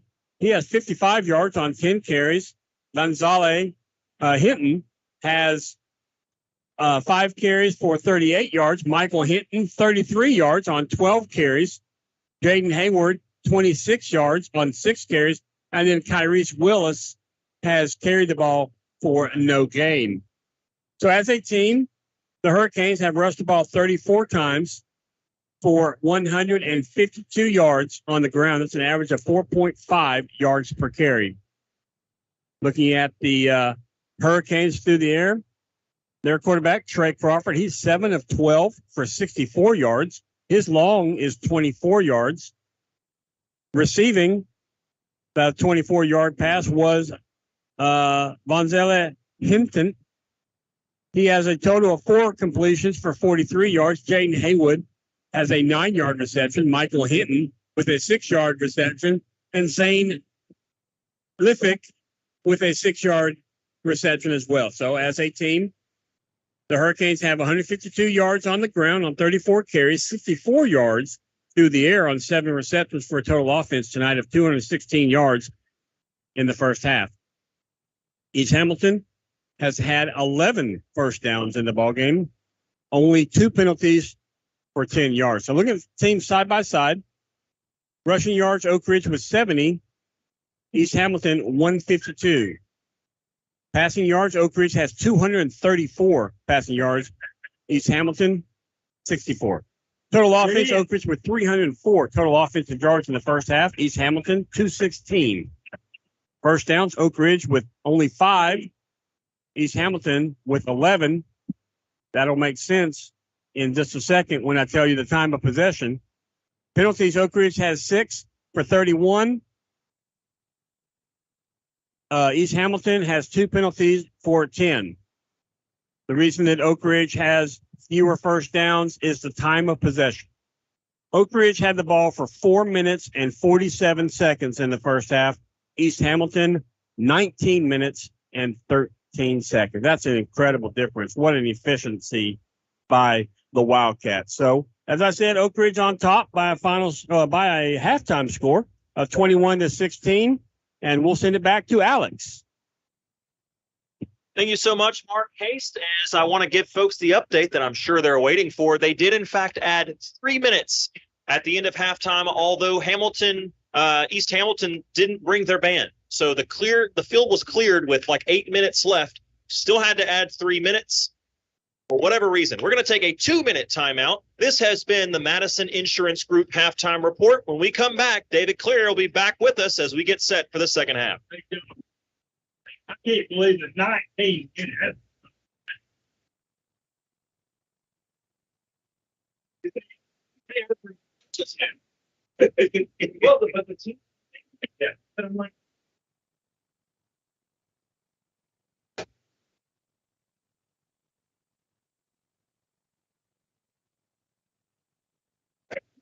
going to go.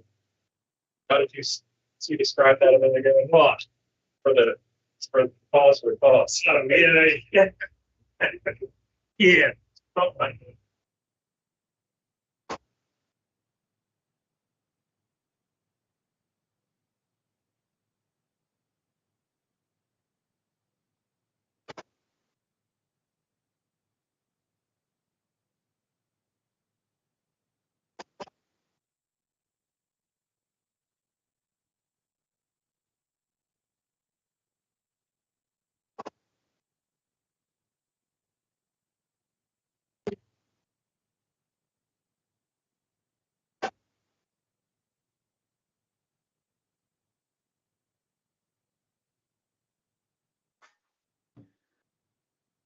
David Clary. It's a lot of this is the wild man Mike Sheehan. I'm going to give you some upgraded halftime scores leading and the ball scores of game interest for the Wildcats. 16. What the an most incredible important game, of course, is Clinton McMinn County. Was, Alex. Clinton 14-7, McMinn County 7.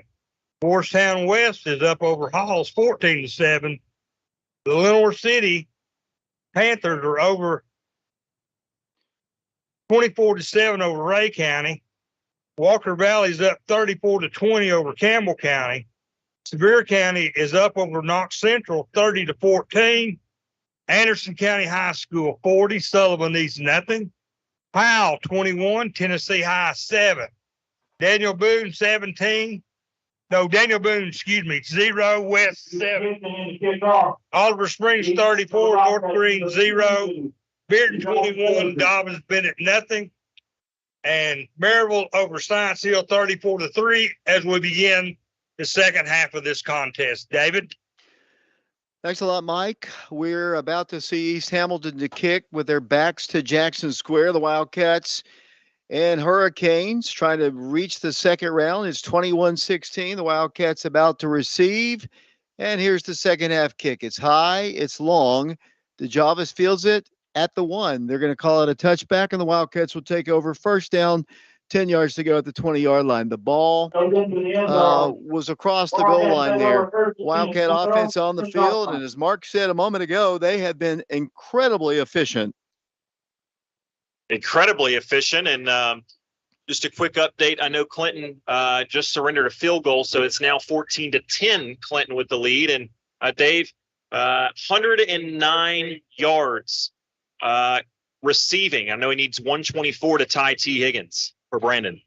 Most definitely to be the all-time leading receiver. Here comes the handoff to Dozier. Dozier moves the ball forward across the 30-yard line, barrels his way for a 10 Bank of Oak Ridge first down. That time the offensive line just opened up a huge hole. Who's on that offensive line? Well, David, from left to right, big Elijah Bradley, number 51. You've also got left guard Jared Bafford, Malachi Bonner playing center, at right guard Kanan Hickson, and at right tackle, big 62 Ethan Eubanks. From the 31-yard line, first down, 10 yards to go. Dozier to the Oak Ridge sideline, 35-40 to the 45-yard line. That's another 10 Bank of Oak Ridge first down. The Wildcats doing what they do best, giving it to their big guy, DeJavis Dozier, who came into the ballgame 7th on the all-time rushing list with 3,038 yards, and he's adding to that total tonight. The Wildcats going quickly. The ball at their own 45-yard line, moving towards Jackson Square. Will Presley, Brandon Hayward split to the left. The Wildcats have Almani Rimbert to the right. The Wildcats have Sean Knowles in a slot to the right. Dozier is the running back. Blaine Stansberry the quarterback, and he's going to pass. He's going to go deep. Once again, passes there in coverage, though. It's incomplete. That time, much better coverage by the Hurricanes, and that was to Almani Rembert. It'll be 2nd and 10. Yeah. You're right, Dave. It was much better coverage. He got tackled. I don't know how you can't cover a guy better than tackling him. I mean, my goodness. But I will say this we're talking about that offensive line opening up holes. I want to give a tip of the cap to Deshaun Knowles too, because he's not an offensive lineman, but he's essentially playing what is the tight end position has morphed into. So he's definitely been an aid as well, blocking up for Dozier. 2nd and 10 for the Wildcats, moving left to right here. Wildcats give it off to Dozier. Dozier moves the ball, lowers his shoulder, goes into Hurricane territory. Did that on his own. He just trucked Nelson Avale, and it'll be for the Wildcats 3rd down and short now. 3rd down, 2 yards to go. Ball at the 47-yard line. Yeah, Brandon Hayward blocking well on that time. And, we all saw that highlight, Will Presley blocking, Coach Mitchell, Coach Vontae Anderson. These guys do a great job of teaching these wide receivers to block, not just catch. Unfortunately, David, prior to the snap, a false start penalty against Oak Ridge. That's now their 7th penalty of the game. I think 5 of those have been false start penalties. Give East Hamilton credit on that because they move a little bit, and that caused the Oak Ridge Wildcats to move. So that's a big penalty now.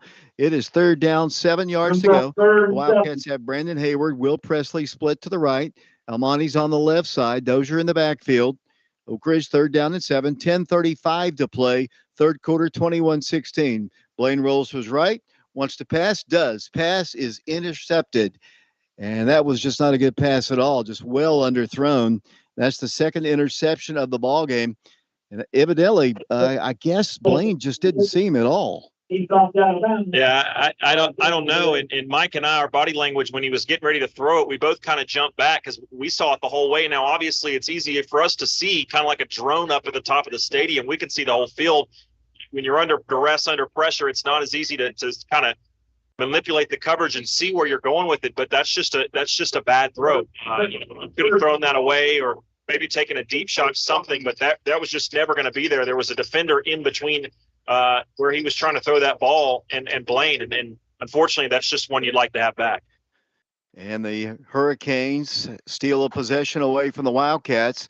Here comes the handoff to the running back, and he is tripped up on a really, really nice play by the Wildcats. I mean, I thought when he first got the handoff, he was going to go for a while, but Bashan said, no, sir, not today. It's a loss on the play. Yeah, Dave, here comes a big 2nd down play, right? We talked about it all first half, and I sound like a broken record, but to me, the key to stopping this offense, you've got to have good stops on 2nd down. Keep them in 3rd and long, you'll be all right. From the 49-yard line, they move the ball forward to around the 43-yard line. Good gain. I mean, I'm really impressed with their backs. Like we've talked about the entire ballgame, they don't have a big line, but they are very impressive. It'll be 3rd down, though, and 7 yards to go. Ball at the Oak Ridge 43. I think there's a big play in the ballgame right now. Wildcats have struggled to stop them. It's 21-16 right now. The Wildcats can't jump off sides. Trey Crawford has gone all the way, except one play in the ball game at quarterback for the Hurricanes. He gets the snap, drops the pass. Pressured, goes down the way. Pass is going to be incomplete. It'll be 4th down with 9:14 to play, and I would assume they will punt at this stage of the field.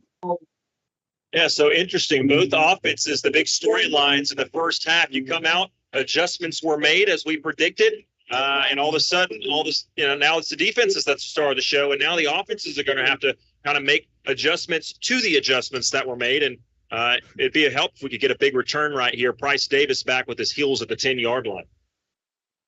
9 minutes, 14 seconds to play. Don't jump off sides. The snap is good. The Wildcats not pressuring. Here's the kick. Wobbly kick. It's going to go bounding, and it's going to roll inside the 10, although they're going to say, I think they touched it at around the 12-yard line, and that is where Oak Ridge will take over 1st and 10. Wildcats have turned the ball over twice on interceptions. One was kind of a cheapie at the end of the first half. Blaine's got to be careful here. Deep into his own territory, they'll take over 1st and 10. 9:08 to play 3rd quarter. Oak Ridge in the lead, 21-16. Yeah, and I think you're going to see a steady dose of 22 right here. I think we're going to, or if they get Blaine a pass, I wouldn't be surprised to get him a quick little screen pass to the running back, something quick to Brandon Hayward, just something to build that confidence back. But, I think your Coach Rang, I don't think that they've proven that they can slow the running game down. So I think you just kind of lean into that a little bit right now. I haven't seen that end around play. Here comes a misdirection handoff. There's Dozier. He's got another big gain. He's across the 35 to the 40 to the 45-yard line. Got to guard that ball, but he goes out of bounds at the 47-yard line. A 10 Bank of Oak Ridge first down. DeJavis Dozier doing what he does best. That's running through, running over, and getting big yardage. First and 10 Wildcats. And I know it's past dinner, nonetheless, breakfast time. But Ethan Eubanks with an absolute pancake on that play, probably out of the side of the camera. But my word, he just flattened the defender. Speaking of camera guys, we'll get our camera guys in here in a second. Here's a high snap, and the handoff there is that end around play, and it goes for some yardage to the East Hamilton 46-yard line. Brandon Hayward on the carry. Eubanks was a tight end during the summer, but they moved him to tackle, and he has really excelled there as a junior. Yeah, and he's not the biggest, thickest guy, but he doesn't have any issues. He's getting leverage. He's a tall guy, but he's strong enough. John Ulrich, Matthew Charles, Ben George, Caleb Riker, and Titus Feathers doing camera work for us tonight. Second down, 4 yards to go for the Wildcats. Here comes Blaine's pass is going to be caught. Moving the ball to the 40. That is Almani Rimbert. He's got a 10 Bank of Oak Ridge first down, and a late flag comes in. They aim it towards Brandon Hayward. The play was over, well, at least before the flag came in, but it came from way downtown. Face mask against East Hamilton. And that'll be a big-time play. They were looking, and Brandon looked kind of frustrated there for a second, Alex, but it is a face mask against them. Yeah, and I wonder if it wasn't a face mask, because I didn't see it on Rimbert. I wonder if the guy he was blocking, maybe out of frustration, couldn't get off the block, and maybe he pulled Brandon's face mask, and maybe that's perhaps why Brandon appeared to be frustrated. So that's a little bit of a weird call, but certainly it worked out in favor of the Wildcats. We'll take it, and it's 1st and 10 from the 22. Moving left to right, the Wildcats will have Will Presley, and looks like Vashawn Knowles split out to the left side of the quarterback. The Wildcats have Brandon Hayward and Almani Rimbert to the right. Dozier's in the backfield. First down, 10 yards to go. Blaine's going to hand it to DeJavis, and DeJavis is moving the ball forward. And if he had held his feet there, Alex Myers, that would have been 6 more points for the big guy. Yeah, he's kind of like a shark smelling blood. When he gets inside the 20s, DeJavis Dozier knows what to do with it, and he was headed north straight like he's following the North Star straight towards that end zone. And like you said, just barely got tripped up. 2nd and short, wouldn't be surprised. This has been an area where Coach Rang, in this game particularly, has taken shots on 2nd and short. But, I say let's keep leaning into that run game, but don't be surprised to see a shot. Second down, 1 yard to go. Will comes in motion, another high snap. Dozier can't get away from it. He's going to be dropped for a loss back at the 15-yard line. It'll be 3rd down and 2 yards to go. That time the snap was high. We've had a couple of those here tonight. The Wildcats now it's 3rd down, actually more like 3 yards to go, and they're going to bring in the jumbo set into the ball game, including Jermichael Howard and Tim Walters. They'll be in the backfield, so the Wildcats going with a little power right now. The ball at the 15-yard line, leading 21-16. Blaine from the shotgun. Almani split to the right. Here comes the handoff. Dozier's got it. Dozier, he moves to the 10. He moves to the 9. He's still on his way, and that'll be another 10 Bank of Oak Ridge. First down, just once again, barely tripped up before he scores another touchdown for the Wildcats. And we talk about Dozier's power. We talk about his speed, his strength. I still think, to me, I don't know that I've seen a better running back put on the Cardinal and Gray when it comes to planting that foot. That time, the entire offense went to the right side. It was clearly where it's supposed to see, but his vision, he saw something, planted that foot, and just stopped on a dime. And he gets another handoff. He's in the end zone. What's the signal? The official says it'll be second down. Goal to go at the 1 foot yard line. Sean Bohannon was really good about putting that foot down and taking it in. The Wildcats knocking on the door for yet another touchdown. And if they score it, it'll be sponsored by the class of Oak Ridge High School 1989. Stansberry at quarterback. Dozier with the ball into the end zone. There's a touchdown for the Wildcats. 6:13 to play in the third quarter, and Oak Ridge ups their lead to 27-16 over East Hamilton. And we've got to be careful, David. We've got a cameraman.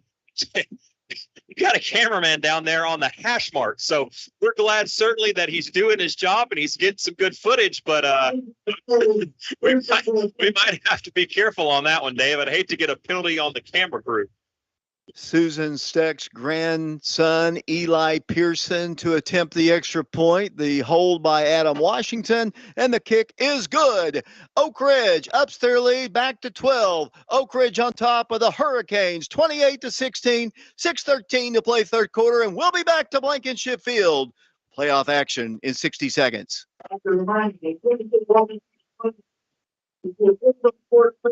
State Farm Insurance. We live where you live.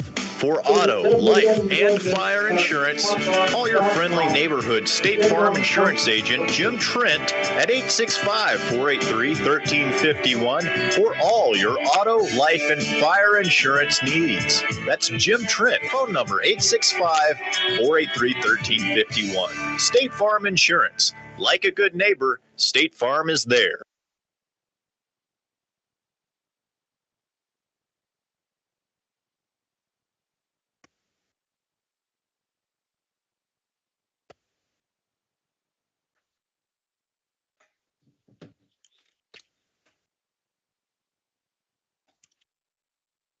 Welcome back to Blankenship Field. David Clary, Alex Myers, Mike Sheehan, Brian Bennett back to the studios. Here comes Eli Pearson's kick, and it's a squib kick down the middle of the field, bounding at the 5, to the 10, to the 15, to the 20, to the 30, up to the 33-yard line, and that is where East Hamilton will take over. First down, 10 yards to go. A good return right there for East Hamilton. I keep wanting to call them Hamilton, East Hamilton, right there in that Ooltewah area. And, you know, I want to give a quick shout out. I know the Weisgarbers, the Normans are listening tonight. And, you know, we've got a whole bunch of people listening tonight that David, it just simply wouldn't be. And I know we'll get our sponsors that specifically help with this game in just a moment. But, boy, how grateful are folks that we're able to stream this game thanks to their donations. 28-16 the score. Here comes some misdirection to the right side, but not a whole lot of yardage. About a 2-yard gain. And the ball carrier, I think, was Michael Hinton. We'll call it a gain of 2. Second down, 8 yards to go, 5:53 to play. Wildcats could use a good stop right here. The Wildcat defense has been kind of on their heels most of the night here. Credit the East Hamilton Hurricanes. Good job. They'll come from the shotgun once again. Trey Crawford at quarterback, a low snap's going to hand it off. Boom! Big stick behind the line of scrimmage by big number 0, Vashawn Knowles. It'll be no gain on the play. And what down was that? That was second down. And to me, that's been the key. When Oak Ridge has been able to get stops on second down and force these third longs, that's where East Hamilton gets in trouble because, their running back, their quarterback can run, but trying to pick up 8, 9, 10 yards on third down, you've got a few yards there before the defense realizes what's happening. But that's a tough ask, especially for a guy who's been a little gimpy. Empty back set 5 wide on this third down. They're down 9 yards to go. He's going to pass. He's in some trouble. Rolls, looks, fires, pass, dumped out of there. Pass is incomplete. Almost intercepted there by the Wildcats. Almost picked off by Oak Ridge's Tyree Porter. It'll be fourth down, and they'll be forced to punt. Good series of downs. Wildcats got a little bit more pressure, but I like the way the quarterback plays. He's really, really good at directing his receivers where to go and buying enough time. That time the pass was incomplete. Yeah, you're right. I mean, he's great at directing traffic, kind of maneuvering things while on the run in the middle of a play, oftentimes under duress. So I'm really impressed with him, like you've said many times. The punt is away. Fair catch is signaled for and made by the Wildcats right at the 35-yard line. That's Price Davis. He's a senior. He'll be on our Crunch Time show this coming Wednesday night, 7 o'clock live from the Pizza Inn, along with Jesse Burgess, maybe one other senior. Right now, Alex Myers, the Wildcats need to move the ball, get some more points here. This is way too close, and my heart rate is going up too high, and at my age, I can't afford that. Well, and I feel you there, but yeah, Oak Ridge is okay. But definitely, like you said, want to get some more points, really push this to a 3-possession game. But, you look at the quarter, 4:42 left, things winding down here in the third. Hey, a score quick would be great, but it's not necessary. Just move the ball, run some clock, and a great play on first down will start that drive. Thanks a lot there, Brandon Hayward. You have just become the all-time career receiver in Oak Ridge High School history as he makes the reception and brings it to the 44-yard line. Congratulations. We have had 2 record breakers tonight. T. Higgins is now in second place. Brandon Hayward all alone as the career leader in reception yardage. Congratulations to him. Wow, that's anytime you're mentioned in the same paragraph as one of the greats like T. Higgins and nonetheless break his record, that's really incredible, and a tip of the cap to Coach Ring, this offense, and definitely the work that Brandon has put in. He's a very, very hard worker. Blaine's going to pass once again. It's going to be caught by Will Presley across the 40 down to the East Hamilton Hurricane 35-yard line. Speaking of East Hamilton, Alex, remember that balmy day down in Ooltewah 10 years ago? Oh, it's the Lucas Forster Memorial East Hamilton game. Some folks will call this a rematch of the Bahamas. That was just a house of horrors for multiple reasons that night, Dave. Yes, it was. Lucas hopefully is watching our broadcast now. We'll talk about that in a second. The Wildcats, 10 Bank of Oak Ridge first down. Blaine hands it off to the Wildcats. Dozier moves the ball once again to around the 15-yard line. That's another 10 Bank of Oak Ridge first down. Sneak over there next door and find out how many yards that DeJavis has right now. I can tell you he is really doing good work.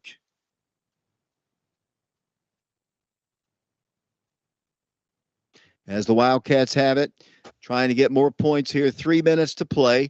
East Hamilton defeated Oak Ridge 10 years ago in a playoff ball game down in Ooltewah. The Wildcats didn't particularly play well. It was kind of Wildcats were on the road that particular night. 3 receivers to the left. In motion comes one of them. That is Brandon. Blaine's going to throw it. Might run it. He better throw it quickly. Throws it, and the pass is incomplete. 2 minutes, 36 seconds to play in the third quarter. The Wildcats need to get down to the 7-yard line for a first down.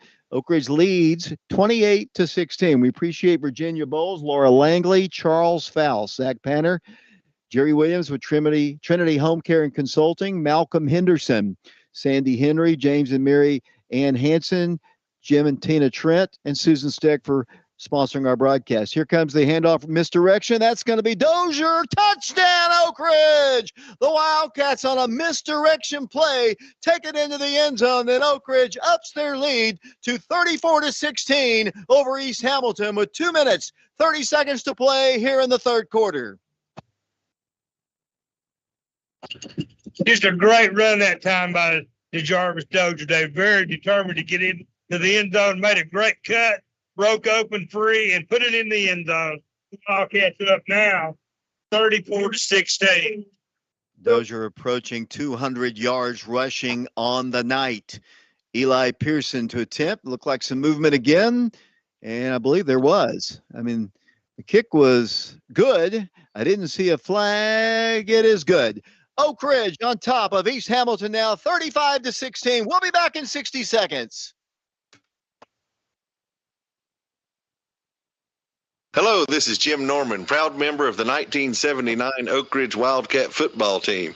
And I, along with my wife Mary and sons, former Wildcats James Norman and Elliot Norman, would like to wish the Wildcats a very successful season. Jim Normand is a partner in another long tradition of excellence. The law firm of Joyce, Meredith, Flitcroft, and Normand, PLLC, and Joyce, Meredith, Flitcroft, and Normand Title Services, a full-service law firm in Oak Ridge for nearly 70 years. Give Jim a call at 482-2486.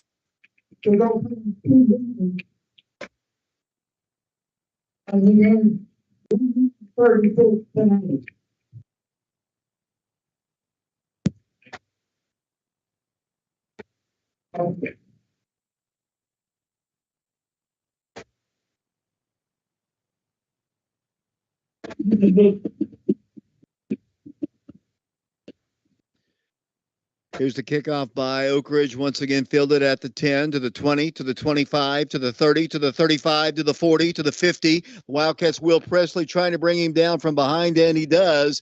Another great return by number 8, and that is Hinton once again. The Wildcats is slow to get up. Great return, and they're just like that are in great field position. Let's take an East Tennessee Spine and Sport injury timeout. We'll be back to Blankenship Field in 30 seconds. Also, players don't let get hurt. It's football time in Tennessee. We all know what that means. Hometown football excitement is in the air. Our hometown football team, Oak Ridge Wildcats, is sponsored by 10 Bank. 10 Bank helps build our community so we can continue to win together. 10 Bank, member FDIC.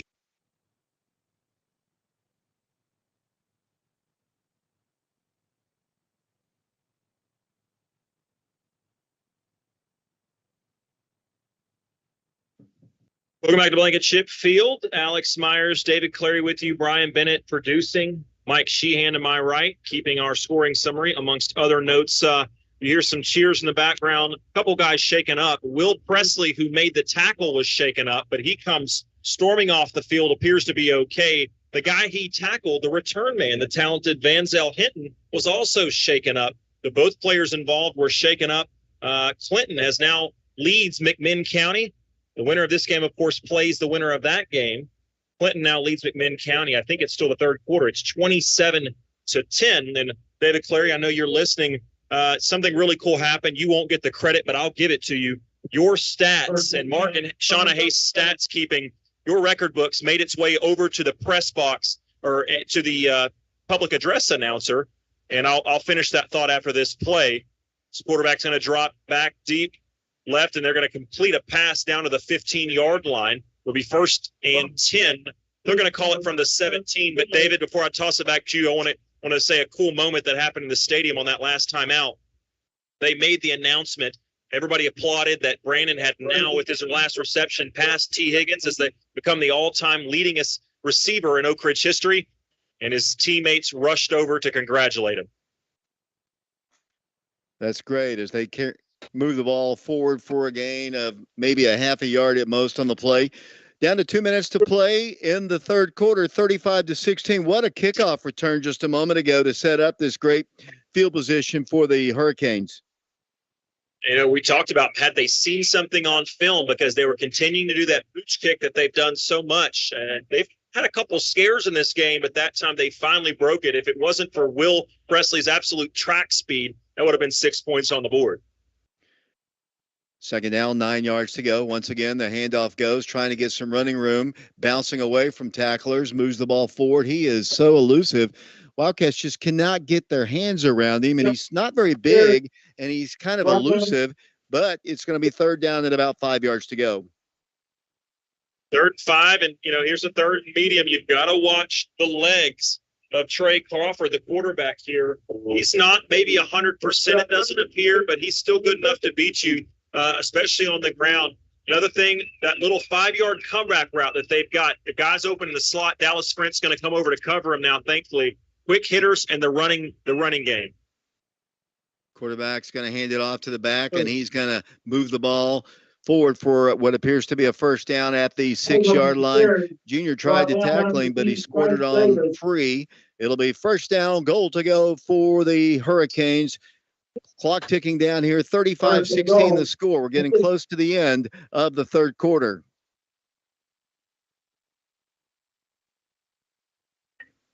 Maybe the last play of the third quarter, Dave, and East Hamilton, you know, they're going to have to move a little faster than they have in the first three quarters if they're going to complete this comeback.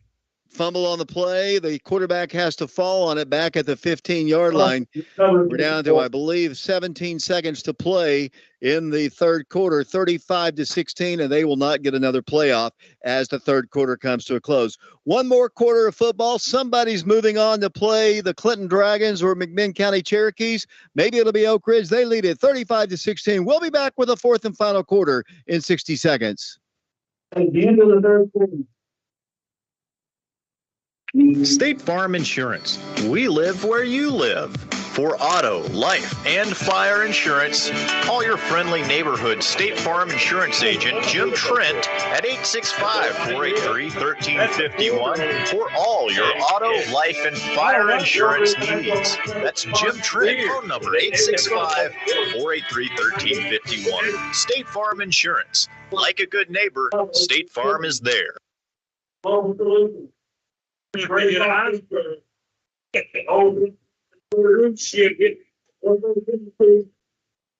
This is Coach Saunders, and you're listening to Wildcat Sports on FM 92.7 WIJV and PrepRadio.com.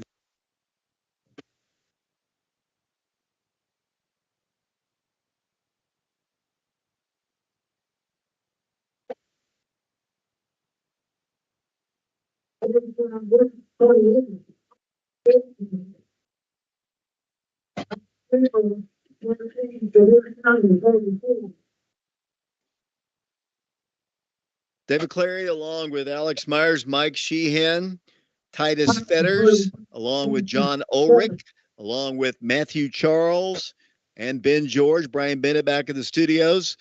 Mark and Shauna Hayes doing our stat work here. One more quarter to go, guys. 35-16 the score. It'll be second down, 10 yards to go for East Hamilton. The ball at the 15-yard line. In the backfield, they've got Michael Hinton now, but it's going to be Crawford to pass or run maybe.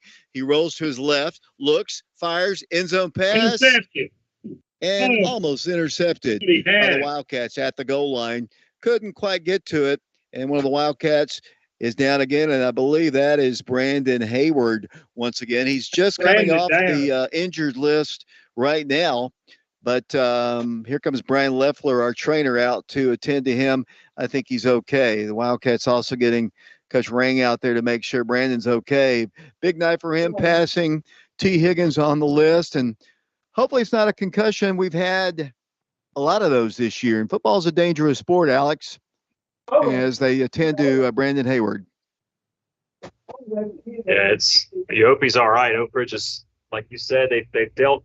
I don't know, I've never seen anything like last year. So thankfully it's not been to the extent of last year's injuries. However, they've taken a toll. And the difference with Oak Ridge's injuries is they seem like they're almost all in the secondary, all at skill position players that play wide receiver or secondary. And so Brandon Hayward, you hope he's all right. He's being helped off the field here. He popped back up, but he was down on the ground for a minute. You have to hope that he's going to be okay and can get back out there. In the meantime, it looks like Tyree Porter in there, Jarrell Jemerson in there, Bryce Davis, Phelan Henderson, and Dallas Friend. 5 defensive backs into the game on this third down. Third down from the 15-yard line. Third down. Crawford, good snap. Passing, end zone. Pass is going to be battered down. Nice defensive play out there by the Wildcat freshman, Phelan Henderson. And now it's fourth down facing East Hamilton. 11:47 to play. While I have a moment, I'd like to thank Thomas Cox, our friend, listening to us. He said he got cold and went home, but he's enjoying the broadcast here. And so as our somewhat close to 1,000 people right now watching our broadcast right now on our YouTube, and who knows how many on the radio. All I know, it's fourth down, and it looks like they're going to bring into the ballgame Ethan Hickson, their kicker, to kick another field goal. Yeah, you think, why on earth are they doing this? Well, mathematically, this makes it a 2-possession game. It would be a 16-point game if they hit this field goal. Thomas Cox, when you got the big seat in the press box, you get a heater. That kick is way no good. Might have been touched once again. So the Wildcats bend but don't break, and back out on the field will come the Oak Ridge offense. Let's put this thing away as the Wildcats lead it 35-16. And, you know, I'm kind of surprised. I'm honestly not surprised. I've been telling people all week that Clinton can beat McMinn County. because McMinn County is a team, if they fall behind, they can't catch up. They're stopping the run. And if Joshua Keith has a Joshua Keith night, which is, I don't know the stats down there, there's no way McMinn can catch up. And right now, because they can't pass the ball a lick, McMinn County, and the Wildcats could be facing the Dragons for the first time ever in the postseason. It'll be here at Blankenship Field, and it'll be the first time that they played them twice in the same season, as the timeout is asked for. The last time was 1943 when the two teams played twice. Clinton considers them to be junior varsity ball games because we only played 4 games. Got to remember, this was 1943 Oak Ridge. They had just brought people in to work on the Manhattan Project and really just kind of formed a football team. It only played 4 games, and 2 of them were against Clinton. They shut out Oak Ridge twice. The only time we've ever played them twice, and we might be playing them here at Blankenship Field next week, and what a crowd we'll have there. Well, I have to say, and I love our fans. I certainly appreciate them, and I'm one of them. But I have to say this, David, and I don't want to make people mad, but I certainly hope we have a better turnout than we did this week. I mean, there's a good crowd, but for a team that's had the year Oak Ridge has had, to me, I was just disappointed with how many empty seats. I mean, you look down at the bleachers, and there's more empty seats than there are field seats right now, and that's just sad. This is a program, it's proud tradition, and I expect and certainly hope that we have a packed stadium here at Blankenship next week. Well, Blaine's going to throw it if he can. He's going to have it batted down at the line of scrimmage. He kind of rolled to his left while you were talking, and pass is incomplete. 11:36 to play in the ball game. 35-16 is our score. The ball is at the 20-yard line. A lot of times I've noticed this in recent years. A lot of our fan base is older. When it gets cold, and I know a lot of them are watching the stream, hopefully, and that's one of the reasons why TSSAA charges. They don't want the gate to suffer, and hopefully we'll have a big crowd. Blaine's got a little screen pass. It's going to be caught. 20, 25, 30, 35, 40. That's Dozier. 50, 45, 40, 35, 30, 25, 20. The job is Dozier into the end zone, or did he go out of bounds? Dozier scores another touchdown for the Wildcats, and Blaine Stansberry is racking up the yards. You're going to have to go check his yardage on that one. Another 6 points, sponsored by the class of 1989 of the Oak Ridge High School, and the Wildcats will go for the extra point. An 80-yard touchdown pass, and Blaine, you can thank Mr. Dozier in the blocking downfield because he only had to throw the ball probably 6 yards downfield. If that on that screen, and Mr. Dozier and those blockers did the rest of the work. But, hey, it still counts. We'll take it. We'll always take 6 for the Wildcats. And here's the kick by Eli Pearson. It's up, and it is good. Oak Ridge leads 41-16. We'll be back with a kickoff in 60 seconds.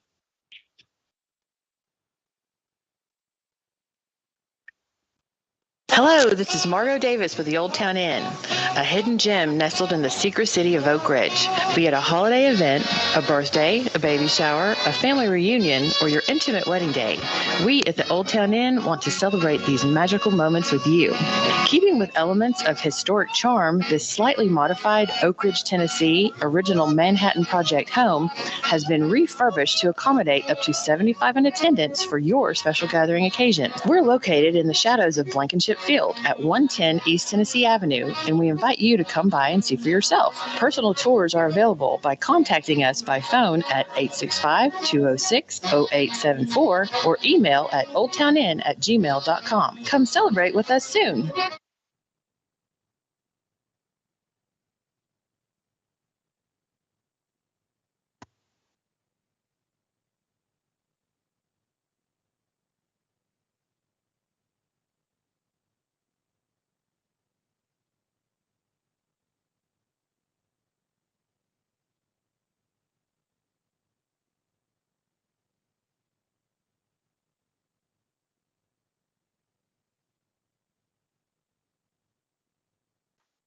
Welcome back to Blankenship Field. Wildcats in the lead 42-16 over the East Hamilton Hurricanes, and I'm starting to feel a lot more comfortable, Alex. Absolutely, as the ball falls down. So we'll have a quick moment here while we get ready for this kickoff. And Dave, it's never too early to market. Before we thank our sponsors, You said you got over 1,000 people watching right now. If each one of those people simply contributed $1, we'd be able to get next week's game on air as well. Here's the kick once again by the Wildcats. This one a little deeper, fielded at the 7, to the 10, to the 20, to the 25, to the 30, to the 35, to the 40, to the 50, to the 40. The Wildcats finally bringing down. Stop is made by Jarrell Jemerson, but man, they are returning our kicks for great yardage. Fortunately, the Wildcats make the stop. It'll be 1st and 10 East Hamilton. 42-16 the score, 11-10 to play in the ballgame. And we maybe we see why Oak Ridge has been coach kicking it so much lately. And the scary part is Clinton is assuming they hold on to win. They've got some dangerous athletes as well, and certainly they're going to be seeing that on film, going, "Hey, if we can get these guys to kick us the ball, they're going to, I'm sure, feel like they have some confidence that they can make some plays as well." So Oak Ridge is going to have to sure that up. John Jick, Michael Friel's listening to our broadcast now. Here comes the handoff to the running back, and this time he eludes a tackle and is going to be shoved out of bounds on the Oak Ridge sideline around the 35-yard line. And officially, let's see where they put him down. They're going to put him down, I think, at the 36, actually. It'll be with 11:05 to play. And Thomas said, "You need a heater, Alex, not him." Well, he's right. I make no bones about it. I'm an absolute wimp when it comes to cold weather, and thankfully, I'm warm up here in the press box.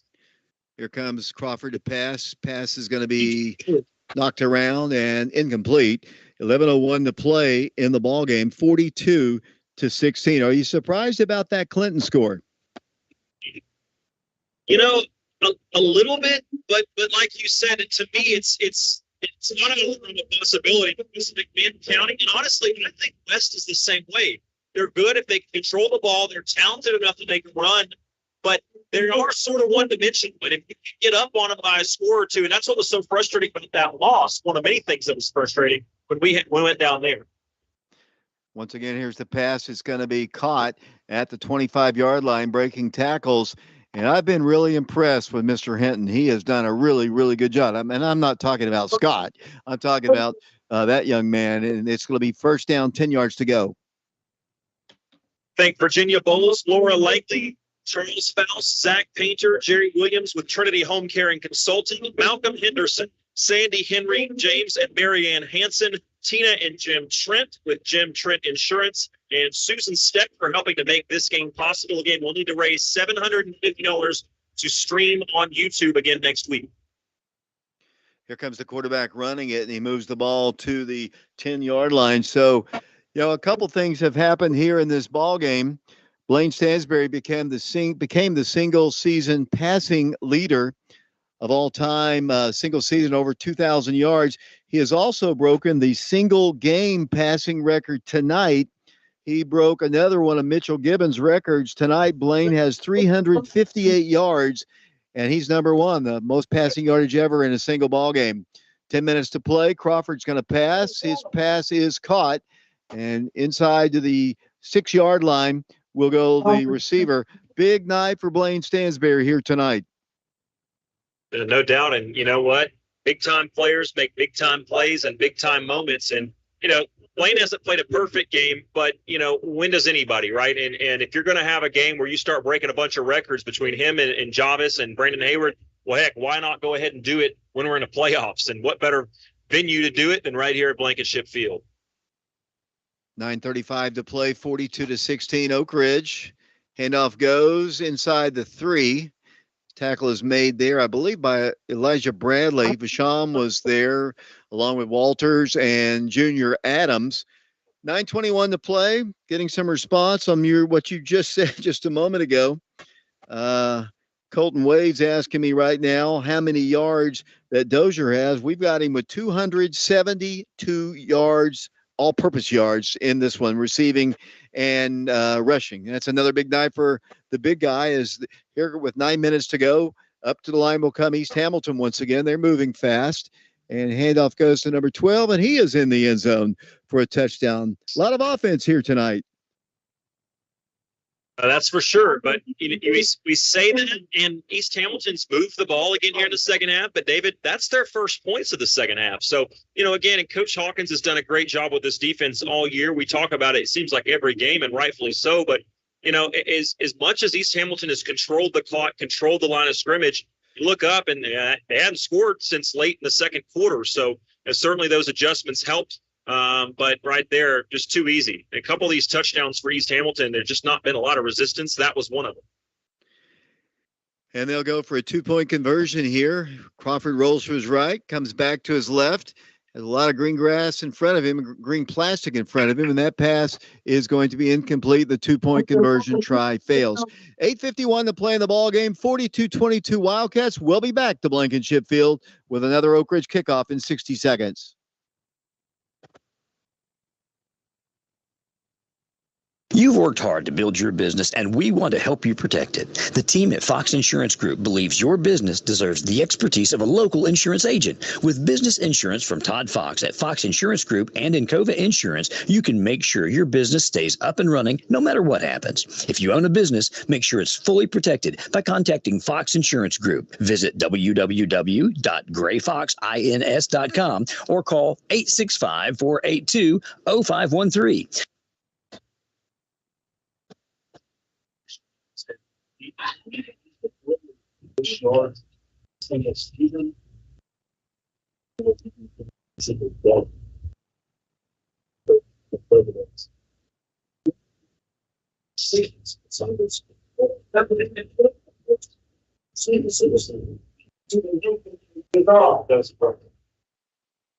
Mitchell gave it to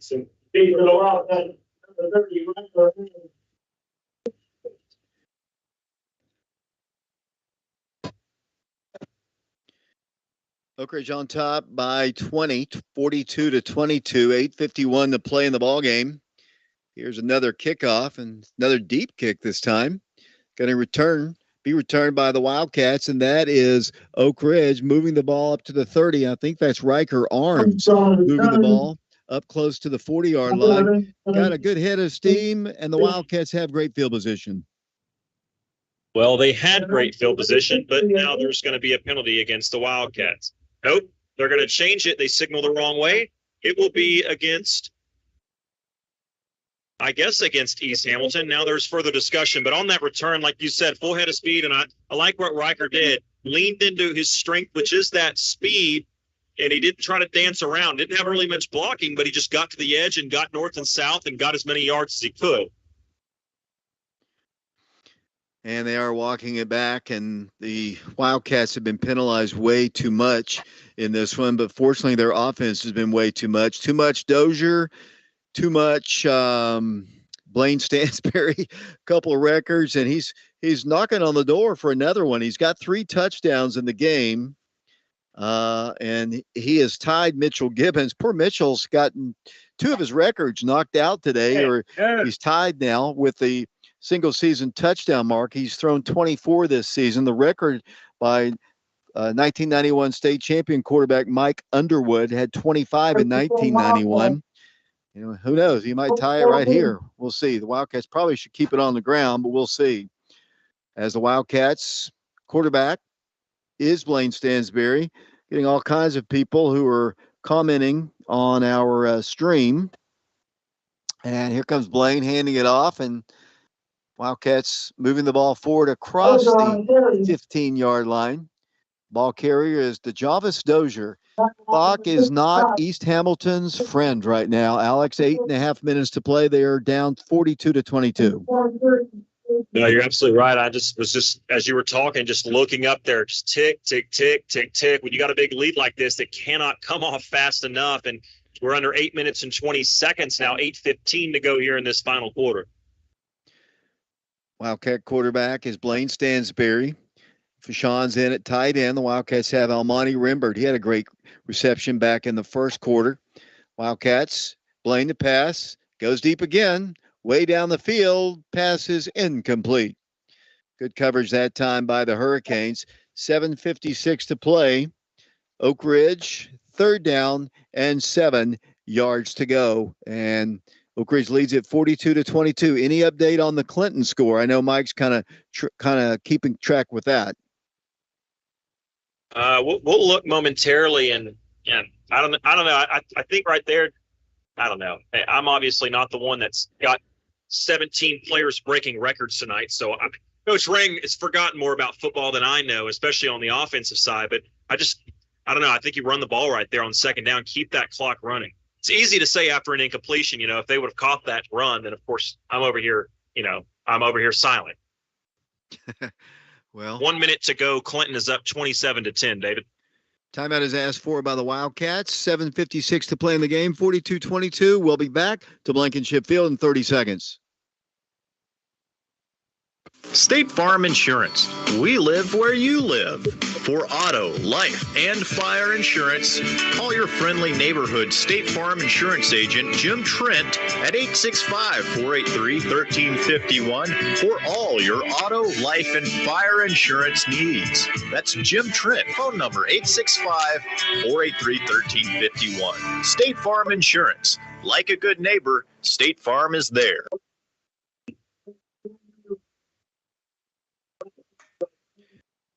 Joel Fenstermaker says the same score as before, 27-10, as Alex said.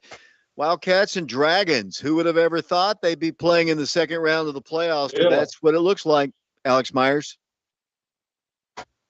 Well, I mean, who would have thought Clinton would have been playing in the playoffs with the record earlier in the season? But, hey, they made it in, and it's kind of like basketball season. It doesn't really matter. Once you get in, it's just everything resets.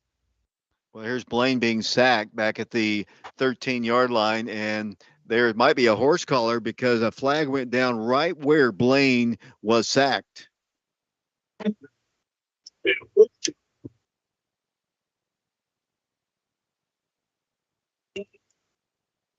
going to wave it off, obviously. It'll be for the Wildcats. Fourth down facing the Wildcats. Alex, you want to talk again? I don't get that, David. I don't understand that. Why you're taught as an official, you don't throw the flag unless you see something. So how did you see something and now you don't see it? I understand it on like, hey, if it's a pass interference and it was uncatchable, let's pick it up. But if it's a horse collar, you either pulled the horse collar or you didn't. I don't know how there's any discrepancy there. Wildcats are going to be punting. Eli Pearson will be punting from the goal line. Fourth down, 11 yards to go. They want to put a big rush on. Eli's punt is away. It's a high kick. It's going to take a good Oak Ridge bounce. It's going to roll dead around midfield, maybe just shy. I think they're going to say right around the 48-yard line of the Wildcats, and that's where East Hamilton will have it. First down, 10 yards to go. 7:02 to play in the ballgame. 42-22 is our score. The Wildcats in the lead.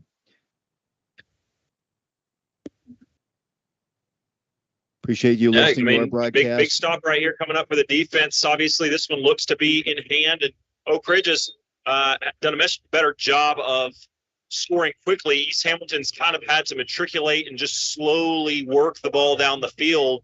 However, they've still got their starters in as Oak Ridge does, so you've got to need another stop right here. From the 49-yard line, clock is at 7:02 to play in the ball game. Crawford at quarterback, Trey Crawford, and now a timeout is asked for. The Hurricanes didn't quite have what they want. Let's take another one quick. We'll be back in 30 seconds.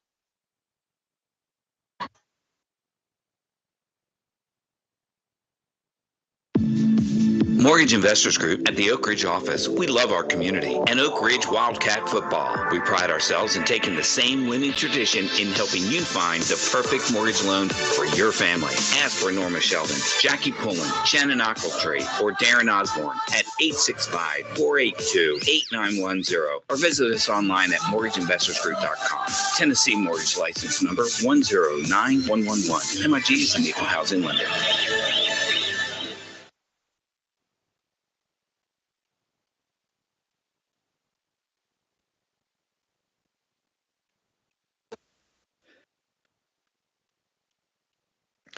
Welcome back once again to Blankenship Field. The Wildcats on top 42-22. Here comes the running back. This time, not a whole lot of yardage there. He's hit and met at the line of scrimmage. It'll be second down and 9.5 yards to go.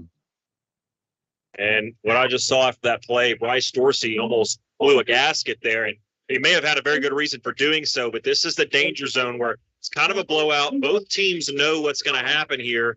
One team's ending their season, and maybe some chippy stuff happens, but if you're Oak Ridge, you still got more games to play. You cannot get thrown out of this game. You cannot do anything that would jeopardize potentially playing in that big game next week. 3 receivers split to the right. Here's number 8 running the ball once again. He's across the 45 up to the 44-yard line before he's stopped there by the Wildcats. And it'll be, let's see, I think Malik Howard there on the stop. Third down, we'll call it 5 yards to go, 6:10 to play in somebody's season. Wildcats on top, 42-22. After tonight, there'll only be 16 teams left playing football in Class 5A in all the classes across the state. Third down, 5 yards to go. Low snap, Crawford to pass, but before that, whistles blow, flags are down, and we'll check the call. I think it's going to be probably a false start here. I haven't seen an official signal as of right now. The official wanted the ball from the quarterback, and they will step off 5 yards. So it'll be for the Hurricanes. Third down, 10 yards to go, 5:51 to play. Wildcats trying to avenge a 2013 first-round playoff loss down in Ooltewah. Wildcats lost that one. I think it was 25-10 was the final score. Third down, 10. Crawford, straight drop, pressured, sacked, big time. Around the right side came Oak Ridge. Elijah Bradley with yet another sack. He drops him way back behind the line of scrimmage. And they're going to say he got it off just before that knee hit the ground. But, Oak Ridge just got close. Bradley's got some really great jumps. I don't know how he's avoided getting a sack because he's been in the backfield all day. But he finally gets home, and they just get the ball off. They're just going to go for it on this 4th and 9 from the 49. Yeah, just barely got it off. Here comes the quarterback to pass once again, dumps it out. They're going to have a halfback. Now, I thought he was going to throw it, and they're not going to get but about 3 yards. And then the Wildcats are going to take over on downs. I thought when he caught it, the way he was positioned, he was going to throw the ball. But he just elected to run and got nothing but about 2 yards, and the Wildcats can run out the clock here if they so desire. Absolutely. And let me answer that. We do desire. Let's run this thing out. Let's get out of here healthy, and let's start preparing for a big one next week. Yeah. And it looks like the Clinton Dragons, our friends, will be coming over there. The Wildcats have won 14 consecutive games over Clinton. The longest streak in the history of the two teams' rivalry. Wildcats 1st and 10. See if Blaine goes over 400 yards today. Nope, they're going to just give it to DeJavis, and DeJavis might go over 300 yards as he brings the ball to the 34-yard line. They have had no answer. Coach Rang told me Wednesday night and on our pregame show today that people have been able to run the ball on them, and if you got a back like Javis, I mean, it's not fair for the other team, and he's just been really, really good today. He's going to sleep well tonight, though. Might have hurt his left hand by the way he's holding I'm sitting here. Yeah, he looks like he's a little bit shaken up, maybe his hand or something. I think it's about time we get DeJavis out of this game and let him start resting those legs for next week, because this is a guy you cannot afford for something to happen to him, especially in a game where it's essentially already over. 8 seconds on the play clock. I think Coach Rang is going to call this one, and I think he's going to get Riker Arms in there. Well, yeah, I was just kind of wondering if they were going to get him out of the ball game, if anybody had spotted what we have spotted from the press box. 42-22 our score. We'll take a break. We'll send it back to Brian once again. We'll have the post-game show coming up. We'll be back in a moment.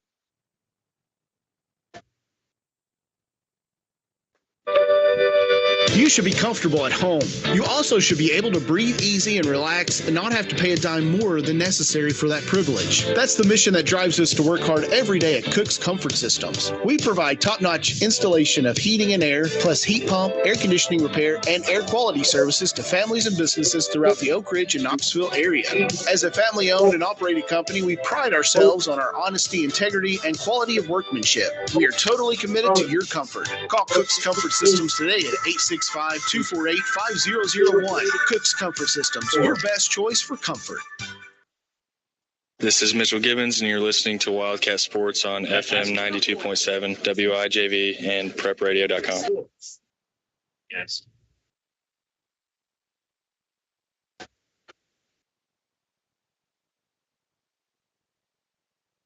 Very fast.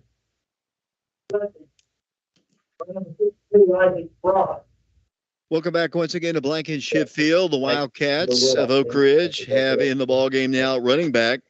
They've got Demelium Porter, who had the touchdown a week ago. The Wildcat, that pass was incomplete. Second down, 10 yards to go, 4:29 to play, 42-22 the score. Porter in the backfield for the Wildcats. Here comes the Porter with the handoff. He moves the ball forward. Had a great touchdown run last week, and he moves the ball to the 22-yard line. The Wildcats still have Will Presley in the ballgame, Balin Henderson, Jarrell Jemerson, Almani Rimbert in the game. The line appears to be about the same. Blaine still at quarterback. That's a 10 bank of Oak Ridge first down right there as they move the chains once again. Wildcats trying to get a little revenge, Alex Myers, from that loss 10 years ago. Yeah, they are. I mean, that was just an absolutely painful loss as Blaine's going to hand it up the middle again to the 15, to the 10, 5. He's still running, David Clary, to the 4, to the 3, and finally East Hamilton's going to tackle him. And it looks like once Dozier's gone, the future of the Oak Ridge running back stable is in good hands. But, yeah, that was a painful, for many reasons, loss down at East Hamilton. And thank goodness we got revenge. And, it will be another potential revenge game for Clinton next week as they come here. It's the best time of the year to be playing football is in the playoffs. 3:35 to play in the ball game, 3 minutes and counting in their season, 3.5 minutes to go in East Hamilton's season. The Wildcats trying to get another score here. Stansbury still at quarterback, receivers left and right. The ball is at the 3. Here comes Blaine into the end zone. Touchdown, Oak Ridge. Blaine Stansbury, what a night he's had. He's broken a couple of records already in this game, and he scores 6 points, and the Wildcats lead East Hamilton 48-22.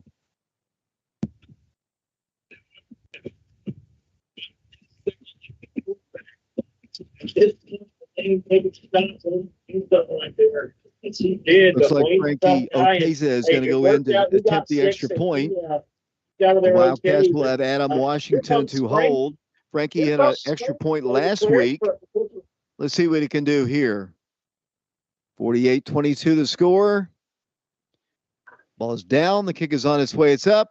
And Frankie splits the uprights, and Oak Ridge leads it 49-22. We'll be back with a kickoff in 60 seconds.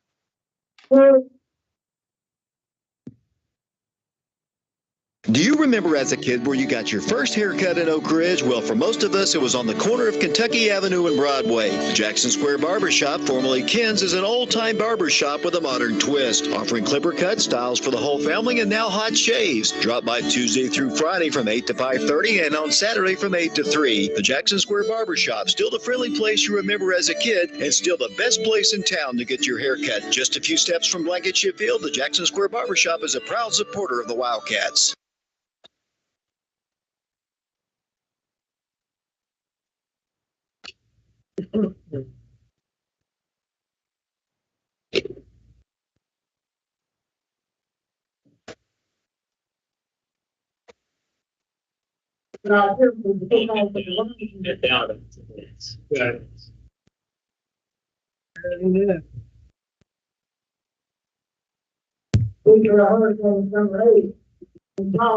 And here's the little pop-up kick by the Wildcats. It's going to be angling out of bounds and around the 30-yard line. And I guess let's see if they take the penalty. It'll be Wildcats. I guess they're going to have it at the 30-yard line. 3:13 to play. Alex heading down to Blankenship Field. Hopefully you'll get a chance to speak to the record setters today, Blaine Stansberry, Brandon Hayward, and others, talking about this Wildcat win, which is currently at 49-22. Alex, should be a happy group of Wildcats down there. It should be, and for good reason. East Hamilton, again, they're doing some extracurriculars, but I don't know if they've taken a chance to look up at the scoreboard. But certainly, I'm excited to talk to those folks. And first and foremost, both of those guys with their attitudes, they're going to be focused on the win more than their personal stats. But it never hurts to celebrate a little bit. Here's the pass. It is going to be complete right at around the 34-yard line. Once again, Elijah Bradley with a big hit on the quarterback. Not quite there to get the sack. It'll be for the Hurricanes. And they're talking about it down there. The official talking over on the East Hamilton sideline. 3:08 to play in the ball game. It was a tight one. At halftime, the Wildcats led, as the penalty is going to be against Oak Ridge. It was a tight one at halftime, but the second half has been totally dominated by the Wildcats. It really has, and that's what we wanted to see, right? When we went into halftime, and you asked me my thoughts, and to me it was like, well, we didn't play very well, but we're winning, and I wasn't really happy with how we played. But at the end of the day, you look up at the scoreboard, and we were all right. And then all of a sudden, you had faith that this coaching staff and these players were going to get some things figured out. Coach Hawkins, to our right up here in the booth, he certainly did. They've only scored one touchdown in the entire second half. And, the offense continued to just dominate. It's a dominant performance. They scored over 50 last week. They've got 49 here. And it's just great feeling at the end of this game. Here comes the handoff. They move the ball to the 47-yard line, 3:02 to play.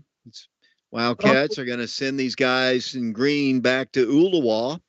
They'll get ready for basketball season. The Wildcats and the Dragons. For the first time ever in the postseason, Wildcats will up their record to 9-2.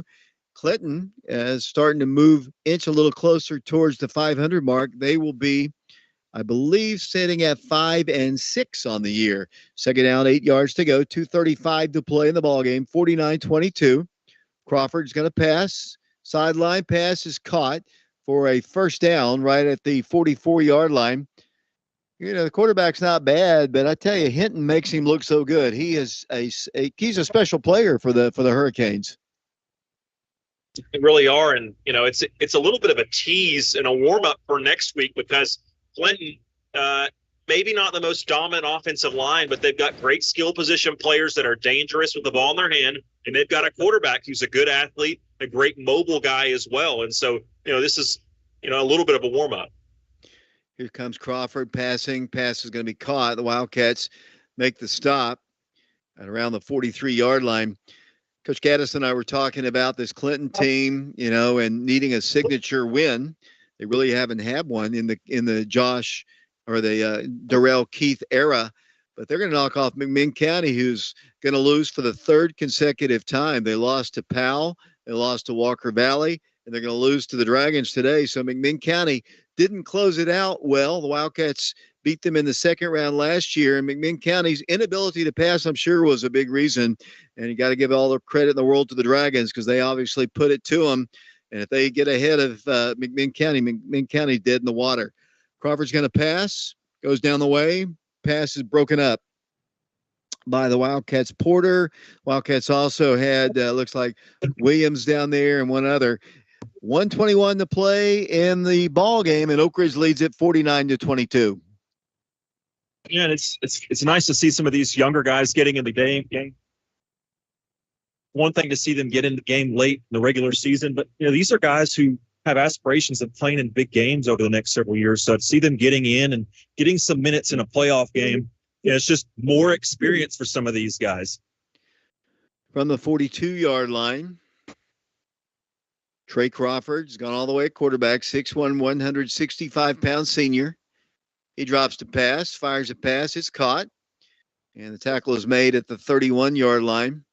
Wildcats make the hit. Junior Adams, Williams, and Porter there for the stop, but not before they pick up a first down, but the season is going to come to a close in 1 minute and 9 seconds for the East Hamilton Hurricanes, who gave Oak Ridge a little bit of a scare, but the 114th playoff game in the history of Oak Ridge High School football is going to go to the Wildcats, and they will up their all-time record here at Blankenship Field to 52-10 in playoff ball games. That pass is broken up, could have been picked off. It was incomplete. 49-22 the score.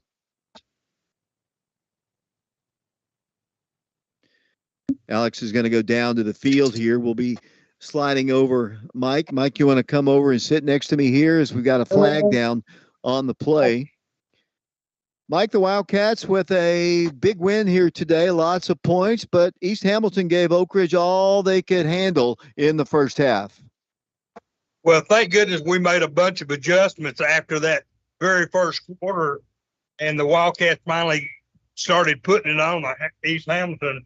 But the time possession in that first half just astounds me. They had it 19 minutes and 13 seconds, and we had it 4:47.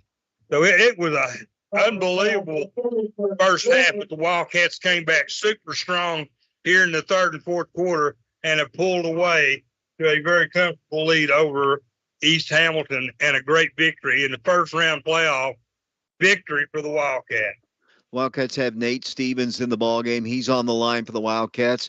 A lot of the starters still in there, and the Wildcats also have Hayden Malcody. Looks like Price Davis still in the ballgame. Bashan still playing. Got a scare with him earlier. It's good to see that he's okay. And it looks like one other guy on the left side on the line. 46 seconds to play. Crawford going to roll, look, being tracked down, fires the pass. That one is intercepted. The Wildcats pick it off with Dallas Frent and Vicky Rogers. I know you're happy because your grandson has an interception at the 24-yard line, and the Wildcats will take over. And, Mike, all they're going to have to do is take a knee here. Yeah, that was the icing on the cake right there. Oh, Brent came in and intercepted that ball, and now the Wildcats have got control, and they'll just take a knee, and this game will be in the books, David. Yeah, I see Jared Bafford already shaking hands with the lineman across the way. 38.6 seconds. The Wildcats will have the offense in for one play, and I'm sure, like Mike said, he'll just take a knee. Looks like Riker Arms is in the backfield for the Wildcats. Blaine has already set a couple records. That's a low snap. Now they're just going to give it to Riker, and Riker's going to get a nice run. He's going to move the ball up to the 35-yard line. Good for him. Good to see the Wildcat young guys getting some carries, but this one is over in 29 seconds, but that's another 10 Bank of Oak Ridge first down.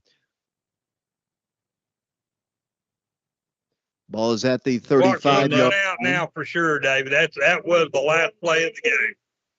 Yeah, they're ticking it on down. The Wildcats also have Braden Sharp in the ball game, 5'9", 150-pound freshman. 9 seconds, 8 seconds. We're headed to the second round, the final Sweet 16 in the state of Tennessee in 5A football, as the Wildcats of Oak Ridge have defeated the East Hamilton Hurricanes by a final score of 49-22. And the two teams will shake hands at midfield as the Wildcats advance. And I said this to Coach Rang, and we've said it, and you know this, Mike.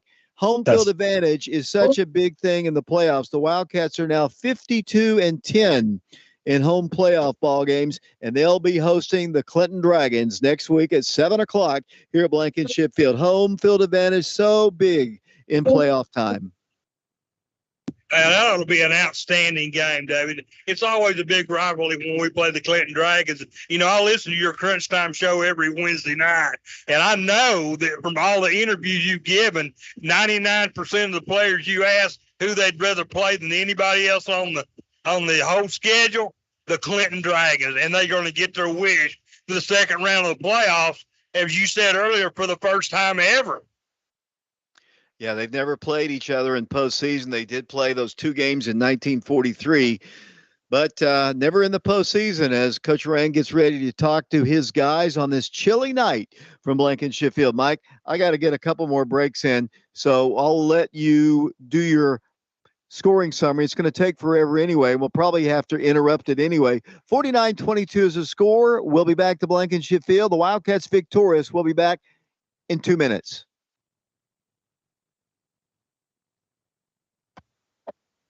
Your husband is pretty handy to have around. He makes the world's best mac and cheese. He's in the Tickle Monster Hall of Fame. And he can teach anyone how to throw strikes. But a busted pipe in a basement full of water? Honey, I think we need a plumber. Is a little out of his league. That's where a homeowner's policy from Shelter Insurance comes in handy. We'll help get your house back in order and your husband back to what he does best. I'm Nathan Miser. Let's talk about your auto, home, and life needs. Hello, this is Jim Norman, proud member of the 1979 Oak Ridge Wildcat football team. And I, along with my wife Mary and sons, former Wildcats James Norman and Elliot Norman, would like to wish the Wildcats a very successful season. Jim Normand is a partner in another long tradition of excellence. The law firm of Joyce, Meredith, Flitcroft, and Normand, PLLC, and Joyce, Meredith, Flitcroft, and Normand Title Services, a full-service law firm in Oak Ridge for nearly 70 years. Give Jim a call at 482-2486.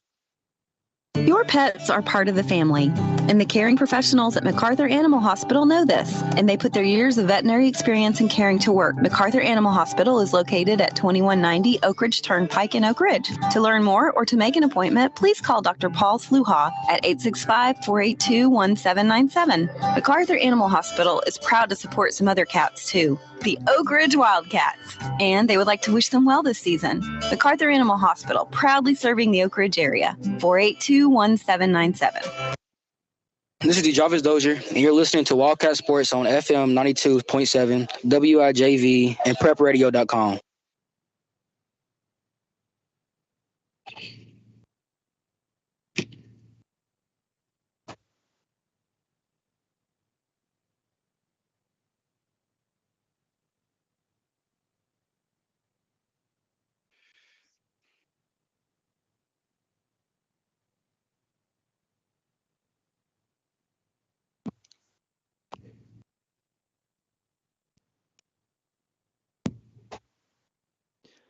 David Clary back here at Blankenship Field. The Wildcats victorious by a final score of 49-22. Let's go down to the field. Alex Myers has Brandon Hayward. Thank you so much, David. Down here on the field, I've got senior Brandon Hayward. Brandon, before we talk about anything else, coming out, getting a win here at home in the playoffs, any victory's good, but they're just a little bit sweeter when it's this time of year, right? Yeah. This the best time of the year, man. We're gonna see if you really got it or not, man.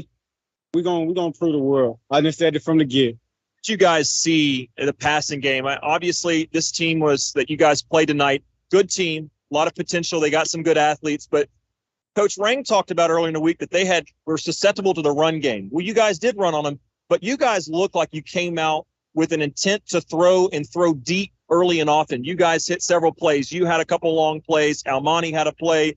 Will had a play. Did you guys see something? If so, what did you guys see that made you guys feel like you could take the top off the defense? Well, really, I came out here with the attitude of, man, nobody can guard me. It's my game back, first game of playoffs, and we seen that we had the matchups that we wanted. We told Coach from the sideline we wanted the ball. He didn't throw. He threw all of us a deep ball. We all caught it, made our play. Do you guys have that sort of line of communication? Does Coach Rang give you guys that sort of that responsibility to say, hey, if we see something, we can tell you, and he'll have that trust in you guys? I mean, I can say, yeah, because we've been proving it all year. Nobody can really hang with us, man. We put the mind to it. We see it, bro. We're going to let them know for sure. We're going to get on that board and take that chance, too. Speaking on getting on the board, you wrote your name in the history books tonight. I know you already know this, and I guess you probably heard the PA announcer say this. Before the game, you had been inching closer and closer to an all-time record here. Not just anybody, T. Higgins, right? And that's one of the great Wildcats of all time for sure.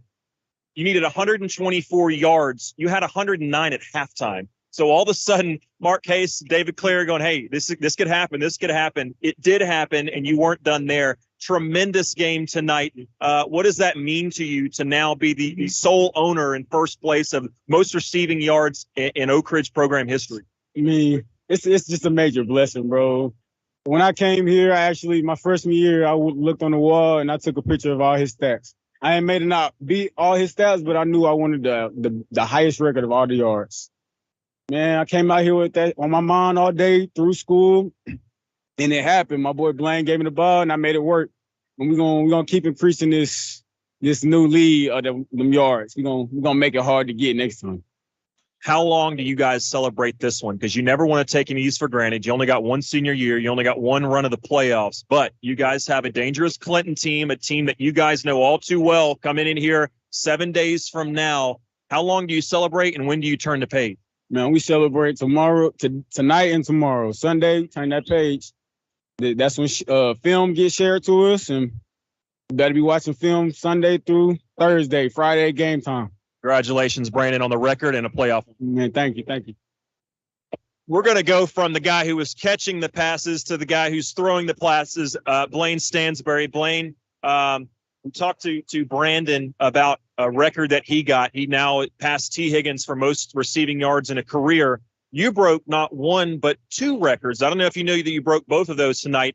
Most passing yards in a single season as a sophomore, and now most passing yards in a game.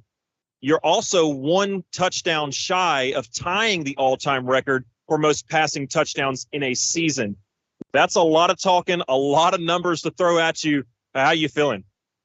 I mean, it's really cool to see those accomplishments. I know I've been looking at them a little bit and keeping track with it, but I really just looking forward to next week with Clinton. And I'm on it. I love and I appreciate the fact that you and Brandon are honest, because some guys go, "Oh, I didn't even know I was close. I never look at the records." We're humans. We look at stats. So I can appreciate the fact that you guys do that. But and that's what we were talking about on the broadcast is I'm sure you guys know where you're at, but I'm also sure that you'd rather come out here and win and throw for no yards if it meant you guys got to advance, right? Yeah, I'd definitely say that. I knew I was only 9 yards shy of it, so it didn't matter really. Going into the game, I knew it was going to be whatever. You guys, this was a team that had been susceptible, East Hamilton, to the teams being able to run against them. And with your guys' running game, you guys were able to do that. But really from the jump, it seemed like Coach Rang and this offense, you guys knew that you guys could not only beat them through the air, but you could beat them really with deep shots. Was there something you saw on film? How did you guys kind of figure out that you guys could do that really almost at will in that first half? It was really coming out here and getting the real feel for how our guys played against theirs, and we knew our guys could beat them, and so we just kept going at them. You guys are going to celebrate this one well into the night, I'm sure. But how quickly do you turn that page? I asked Brandon this. How long do you celebrate? And then obviously you got a big rivalry. It means a lot to you, means a lot to Will Presley and all these guys out here and everybody listening to us. When do you turn that page? I'd say I've already been thinking about it, really. I'll go out and eat with some of my guys, but that'll be it, and I'm looking forward to this next Clinton game. What's for dinner tonight? Waffle House. Waffle House. Can't go wrong there. Thanks, Blaine. Thank you. Blaine Stansberry there. And if we can locate him, we will get Dallas Sprint right here. Dallas, you're not a senior. We talked to one senior earlier. This win, to be able to do this in front of your home crowd, home field advantage, what you fought for all year, how big was it to come out and have a victorious playoff game? It was huge, man. I was so proud of all these guys. I was so happy. This is just a great game. Great game going to second round. I think this is exactly what needed. We're going to carry the momentum all the way.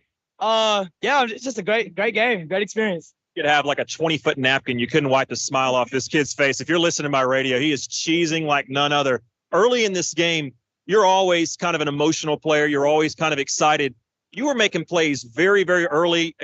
To me, you were like the player of the first quarter on defense. It seemed like you were everywhere. Pass breakups, tackles for loss. You were hitting the quarterback. What was going on out there? It's just I'm gonna give it all the credit to my coaches and the teammates out on the field with me. They're putting me in positions to make plays. Without them, can't do any of that. So thank you, Coach Hawkins, Coach Henderson, Coach Van. Man, without you guys, couldn't do any of it. It's all for you. Did you guys make some adjustments at halftime? I know that sounds like kind of a dumb thing to ask, but it seems like they were moving the ball and able to convert, and they still moved the ball in the second half, but it seemed like when they got towards the end zone, outside of one possession, they didn't score. What did you guys do differently in that second half? We absolutely made adjustments, and I'm just going to come out and say I think the biggest thing was at the end of the day, we just wanted it more. We came out, we were going to fight harder, work harder, push harder, all that. We wanted it more. We got our pads next week. Sorry, East Hamilton, but that's it, man. I want to be careful here. I've got to ask you this question, but let's we don't want to give bulletin board material, right? But Coach Rang, after the game, he usually talks for a minute or two. He basically said one or two sentences. I couldn't quite make out what it was, but I think it was something along the lines of, We know who we've got next week. I know you know who we've got next week. How quickly do you guys look forward to that game? And then what is your guys' attitude as you guys get ready to take on a huge rival here at home at Blankenship next week? Man, it's huge, and it's just so huge. During this game, I know who we all wanted. I'm so glad with the outcome of that game. I can't wait for them to come here, man. And Coach Rang, this will be Coach Rang's first Clinton victory next week at Blankenship Field. I'm so happy for him. I'm so happy for us. And yeah, that's all I got to say. Thank you so much. Congratulations. Yeah, thank you so much. Love Oak Ridge, man. All right. Well, David, don't hate me. I had to ask that question. I know it's a dangerous question with his emotions, but I had to ask it. And let's go ahead and keep it right here for Coach Rang. If Coach Rang is ready, we'll go ahead and knock this out. Coach, big game tonight. Anytime you can, it doesn't matter who you're playing, right? If they've got pink jerseys, white jerseys, doesn't matter. If you win a playoff game, that's a cause for celebration. So congrats on that. How'd you feel about your team's performance tonight? I mean, I thought, overall it was kind of, hit or miss at times. I felt like sometimes we played at a really high level and sometimes we didn't. And I think that as you go further in the playoffs, the intensity level, the focus level has to really increase. And like my thing is like next week, we know we're playing Clinton here. So like if you can't get fired up or focused for that game, then you probably just need to go ahead and just, turn your stuff in and whatever. So I'm hoping we'll see more of a spark from that aspect next week of just, I guess, a clean game. There are a lot of, a lot of penalties in here. I felt like that, and give credit to them. I mean, I thought offensively they had a phenomenal game plan, motions, shifts, RPOs, stall ball. I mean, had a hard time getting them off the field. And then offensively, we're just trying to find matchups. And then once we saw the tight coverage in the first half, it was bombs away.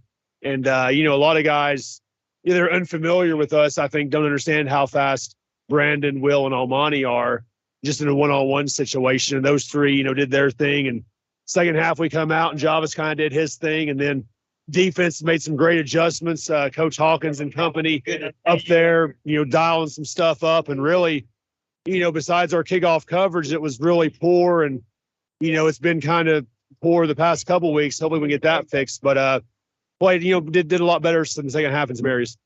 I know that you're not going to take credit for this, but I'm going to give you partial credit. The players have to make plays, but your offense has come in and totally sort of revolutionized what this program has looked like offensively in one season. Blaine Stansberry, as a sophomore in his first season in your system, knowing your terminology, et cetera, broke two records tonight, the all-time the most passing yards in a single season and the most passing yards in a single game. He is just one touchdown shy of breaking the all-time passing touchdowns record in a single season, just a sophomore. Obviously, Brandon Hayward has done a lot of work for his stats before you got here, but this year that's only continued to build. He breaks T. Higgins' all-time receiving record here at Oak Ridge High School. Talk about what those two guys have meant to you guys this season as an offense. I think it's, one thing I told Coach Gass in the interview process, just philosophically, here's what we've done with quarterbacks. We've always had X, Y, Z as far as production goes. And I think it's just a philosophical thing. I think, here, like when I was growing up, Oak Ridge was known for the back, running the football. So obviously, and we still have them with Javis, but I think, we've been able to open up a little bit, use the personnel. Almani Rembert can run. Will Presley can run. Brandon, I think, has kind of been able to do both and outside, inside of the slot. Obviously, Bashan Knowles at tight end, Valen, Jarrell Jimerson, Price has played some offense, and now we're kind of playing him on defense because of, his foot issue, whatever, kind of keeping him fresh there. But, Blaine's worked really hard at it. I think it helps when you have good players to throw it to. I feel like that we try to count the box, and if we get soft coverage, we'll throw screens out there, which to me are run plays. So, I know it counts as passing yardage, but it's really a run play. Maybe that's some of the different stuff that I guess we've brought to Oak Ridge. Because there's been a lot of good receivers and quarterbacks, as come through here. So maybe it's just kind of, counting the box a little bit, throwing the ball quick, getting the ball out, just putting guys in the perimeter. But obviously Blaine, hard worker, proud of what he's able to do.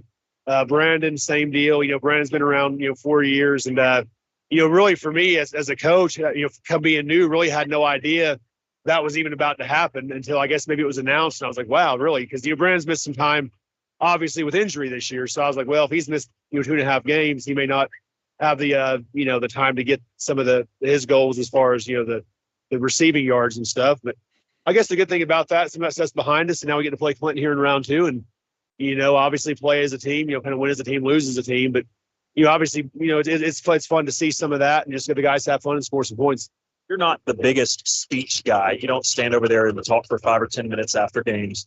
But usually you talk at least for a minute or two. Tonight, I couldn't make out exactly what you said, but I thought Brandon, it sounded like you said about 2 sentences. And it sounded like basically you guys know who we've got next week. Everybody knows what happened. You weren't able to be there for the last Clinton game. What is this week going to be like inside the Oak Ridge program? Well, I mean, obviously, I think sometimes the speeching part of it in this day and age is kind of overrated. Kids, that they see more than they listen for, say, just with modern whatever. I just basically told them this. I mean, it's kind of one of those things that I think when you get in the playoffs, I mean, kind of we talked about all week, make East Hamilton. We want to make them on Monday turn their stuff on, which means we've advanced. I mean, so we want to make them put their pads up. And I said, man, round 2, you got the team that you want coming here to our home field, the team that you want to do it. And you have a chance to make Clinton put their pads up. And I mean, you have a chance to eliminate them from the playoffs. And obviously I wasn't a part of the first game and thrilled to death to be a part of this game. But I think it'll be fun. I think our kids will be locked in. They know they're playing a rival game in the playoffs. And the way it is, Alex. I mean, anything can happen when that ball's dropped. But, we'll go to war with these group of guys in the locker room that have, worked with us all year. Win, lose, or draw, we'll go to war with them, love them up, and we're just proud to be their coach. Proud to have you, Coach. Congratulations on your first playoff victory as a Wild. Awesome. Thank y'all. David, I'll send it back upstairs to you. Thanks a lot. We are live here at Blankenship Field. The Wildcats have won 49-22. Let's go ahead and get Mike. I know you've got the scoring summary, but you want to go do that first, or you want Mark to come over and do the stats? I think Mark's not quite ready yet, so I'll go ahead and start with a scoring summary. Yeah, go ahead. And there's no mic up here for him right now till Alex gets back up here. So if you don't care, I'm going to go ahead and start the scoring summary. If I have to stop, I will. It's no big problem. But start off the game, the East Hamilton Hurricanes scored first with 4 minutes and 27 seconds into the first quarter. Jaden Haywood ran one in from 7 yards out and put the Hurricanes up 6-0. But Ethan Hickson's kick was blocked by Bashan Knowles, so they didn't get their extra point, and they led 6-0 over the Wildcats. Then with 1 minute and 45 seconds left in the first quarter, Eli Pearson attempted a 28-yard field goal, but he missed it. I mean, we got a false start penalty that backed it up. For whatever reason, he got under it. It just didn't go through. And so they maintained the Hurricanes a 6-0 lead.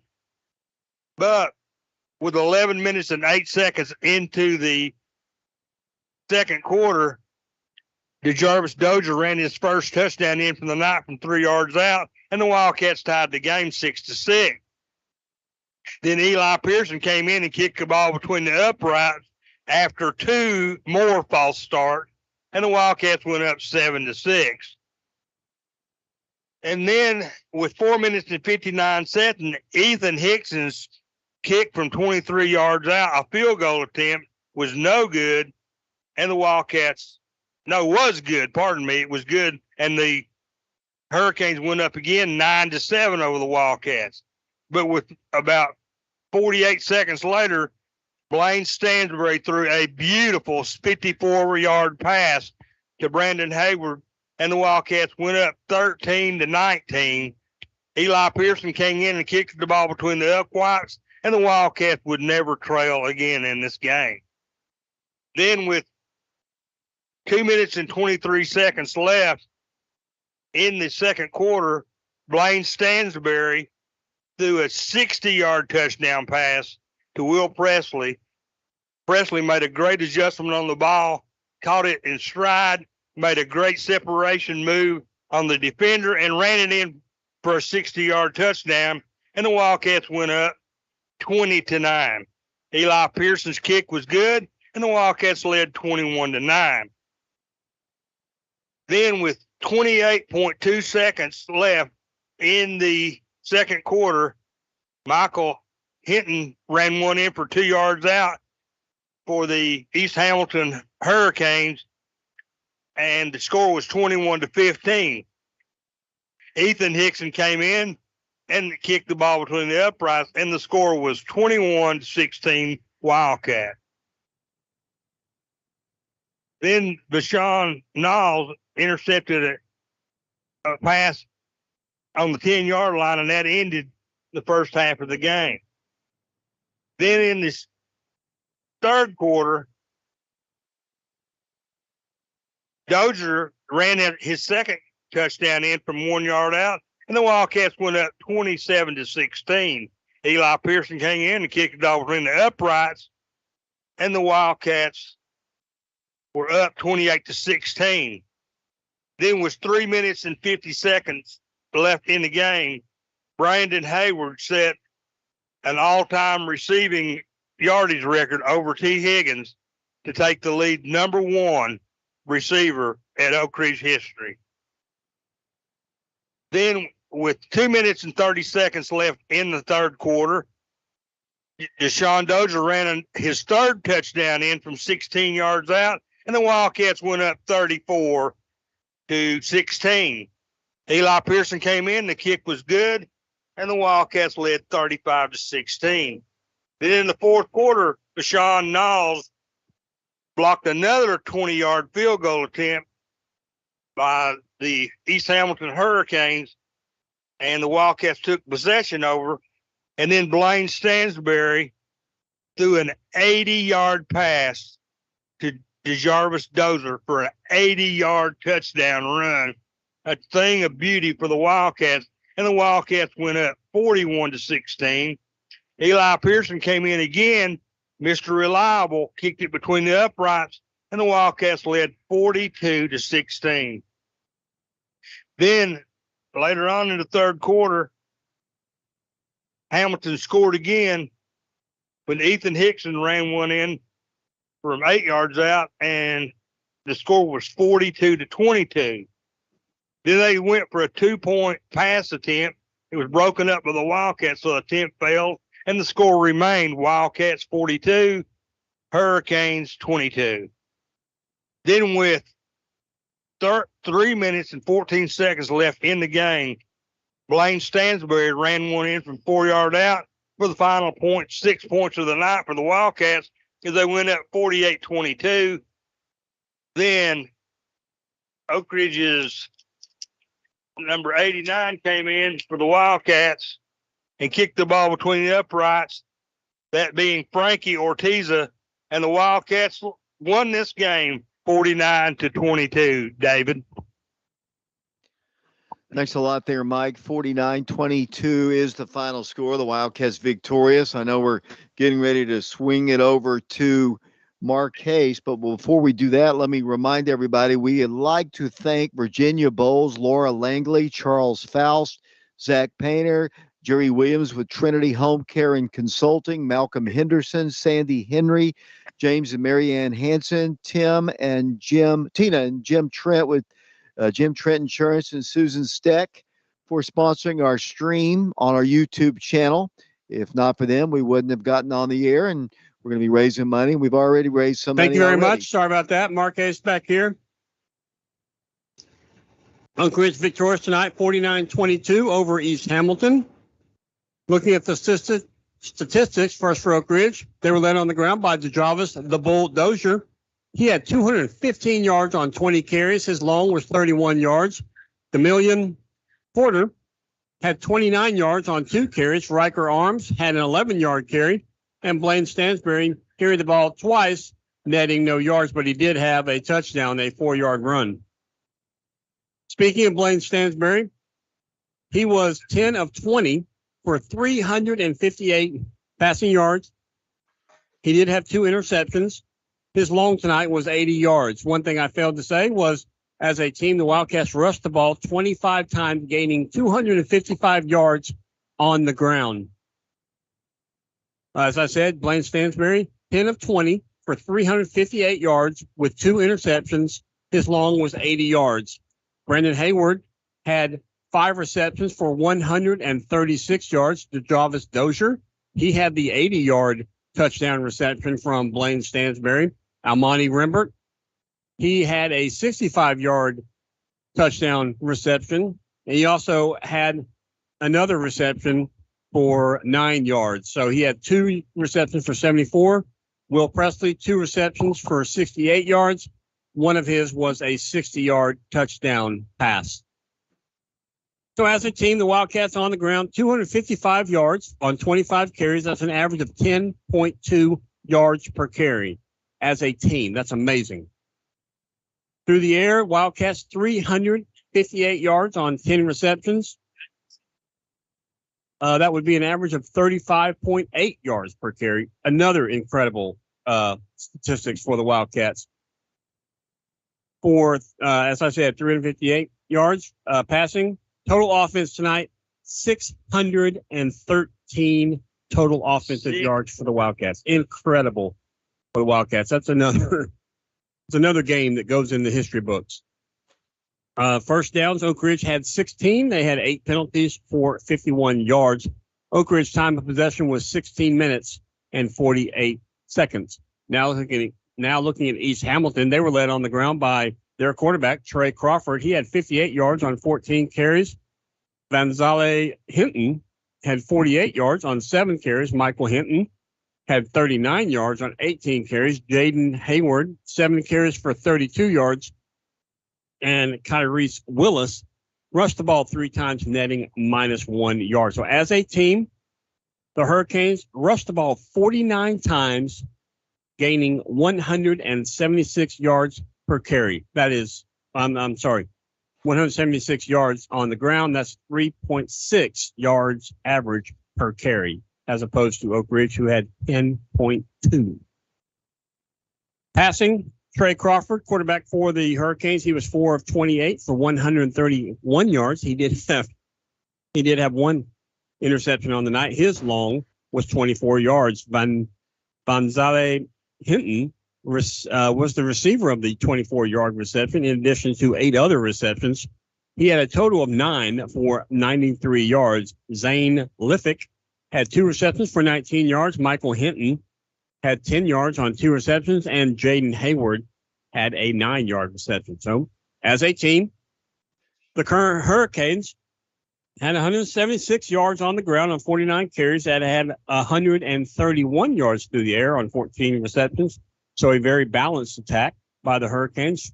They had total offense tonight of 307 yards. They had 18 first downs in the ballgame. They were penalized 5 times for 40 yards. Their time of possession, 31 minutes and 12 seconds. So looking at the team side by side, rushing yards, Oak Ridge, 255. East Hamilton, 176. Passing yards, Oak Ridge had 358. The Hurricanes, 131. Total offense, Oak Ridge with an impressive 613 total offensive yards. East Hamilton, 307. So Oak Ridge had 306 more total offensive yards than did East Hamilton. And they had a good night. First downs, Oak Ridge had 16. East Hamilton had 18 penalties. Oak Ridge, 8 penalties for 51 yards. East Hamilton, 5 penalties for 40 yards. Time of possession, as I said, Oak Ridge only had the ball 16 minutes and 48 seconds. East Hamilton had the ball close to twice as long as did the Wildcats. They had it for 31 minutes and 12 seconds. So final score, Oak Ridge victorious tonight. Moving on to the second round of the TSSAA 5A playoffs with their victory tonight, 49-22. Mike? Thank you very much, Mark. That was a great job. I want to turn it over to Ben Jordan and let Ben have a few comments about tonight's victory. Ben? Thank you, Mike. Great opportunity for these Wildcats to come into round 1 of the playoffs and play really, really sound against a really good run attack in East Hamilton. I'm sure Mark, Mike, and David all alluded to it. A lot of records broken tonight, as Blaine Stansberry with the single season passing record and the single game passing record. And then Brandon Hayward with another record for himself, marking him as being the all-time leading receiver in Oak Ridge history. And really just a great game all around for this Oak Ridge Wildcats team. Started off slow for sure, and the defense had to make a lot of adjustments and some special teams adjustments.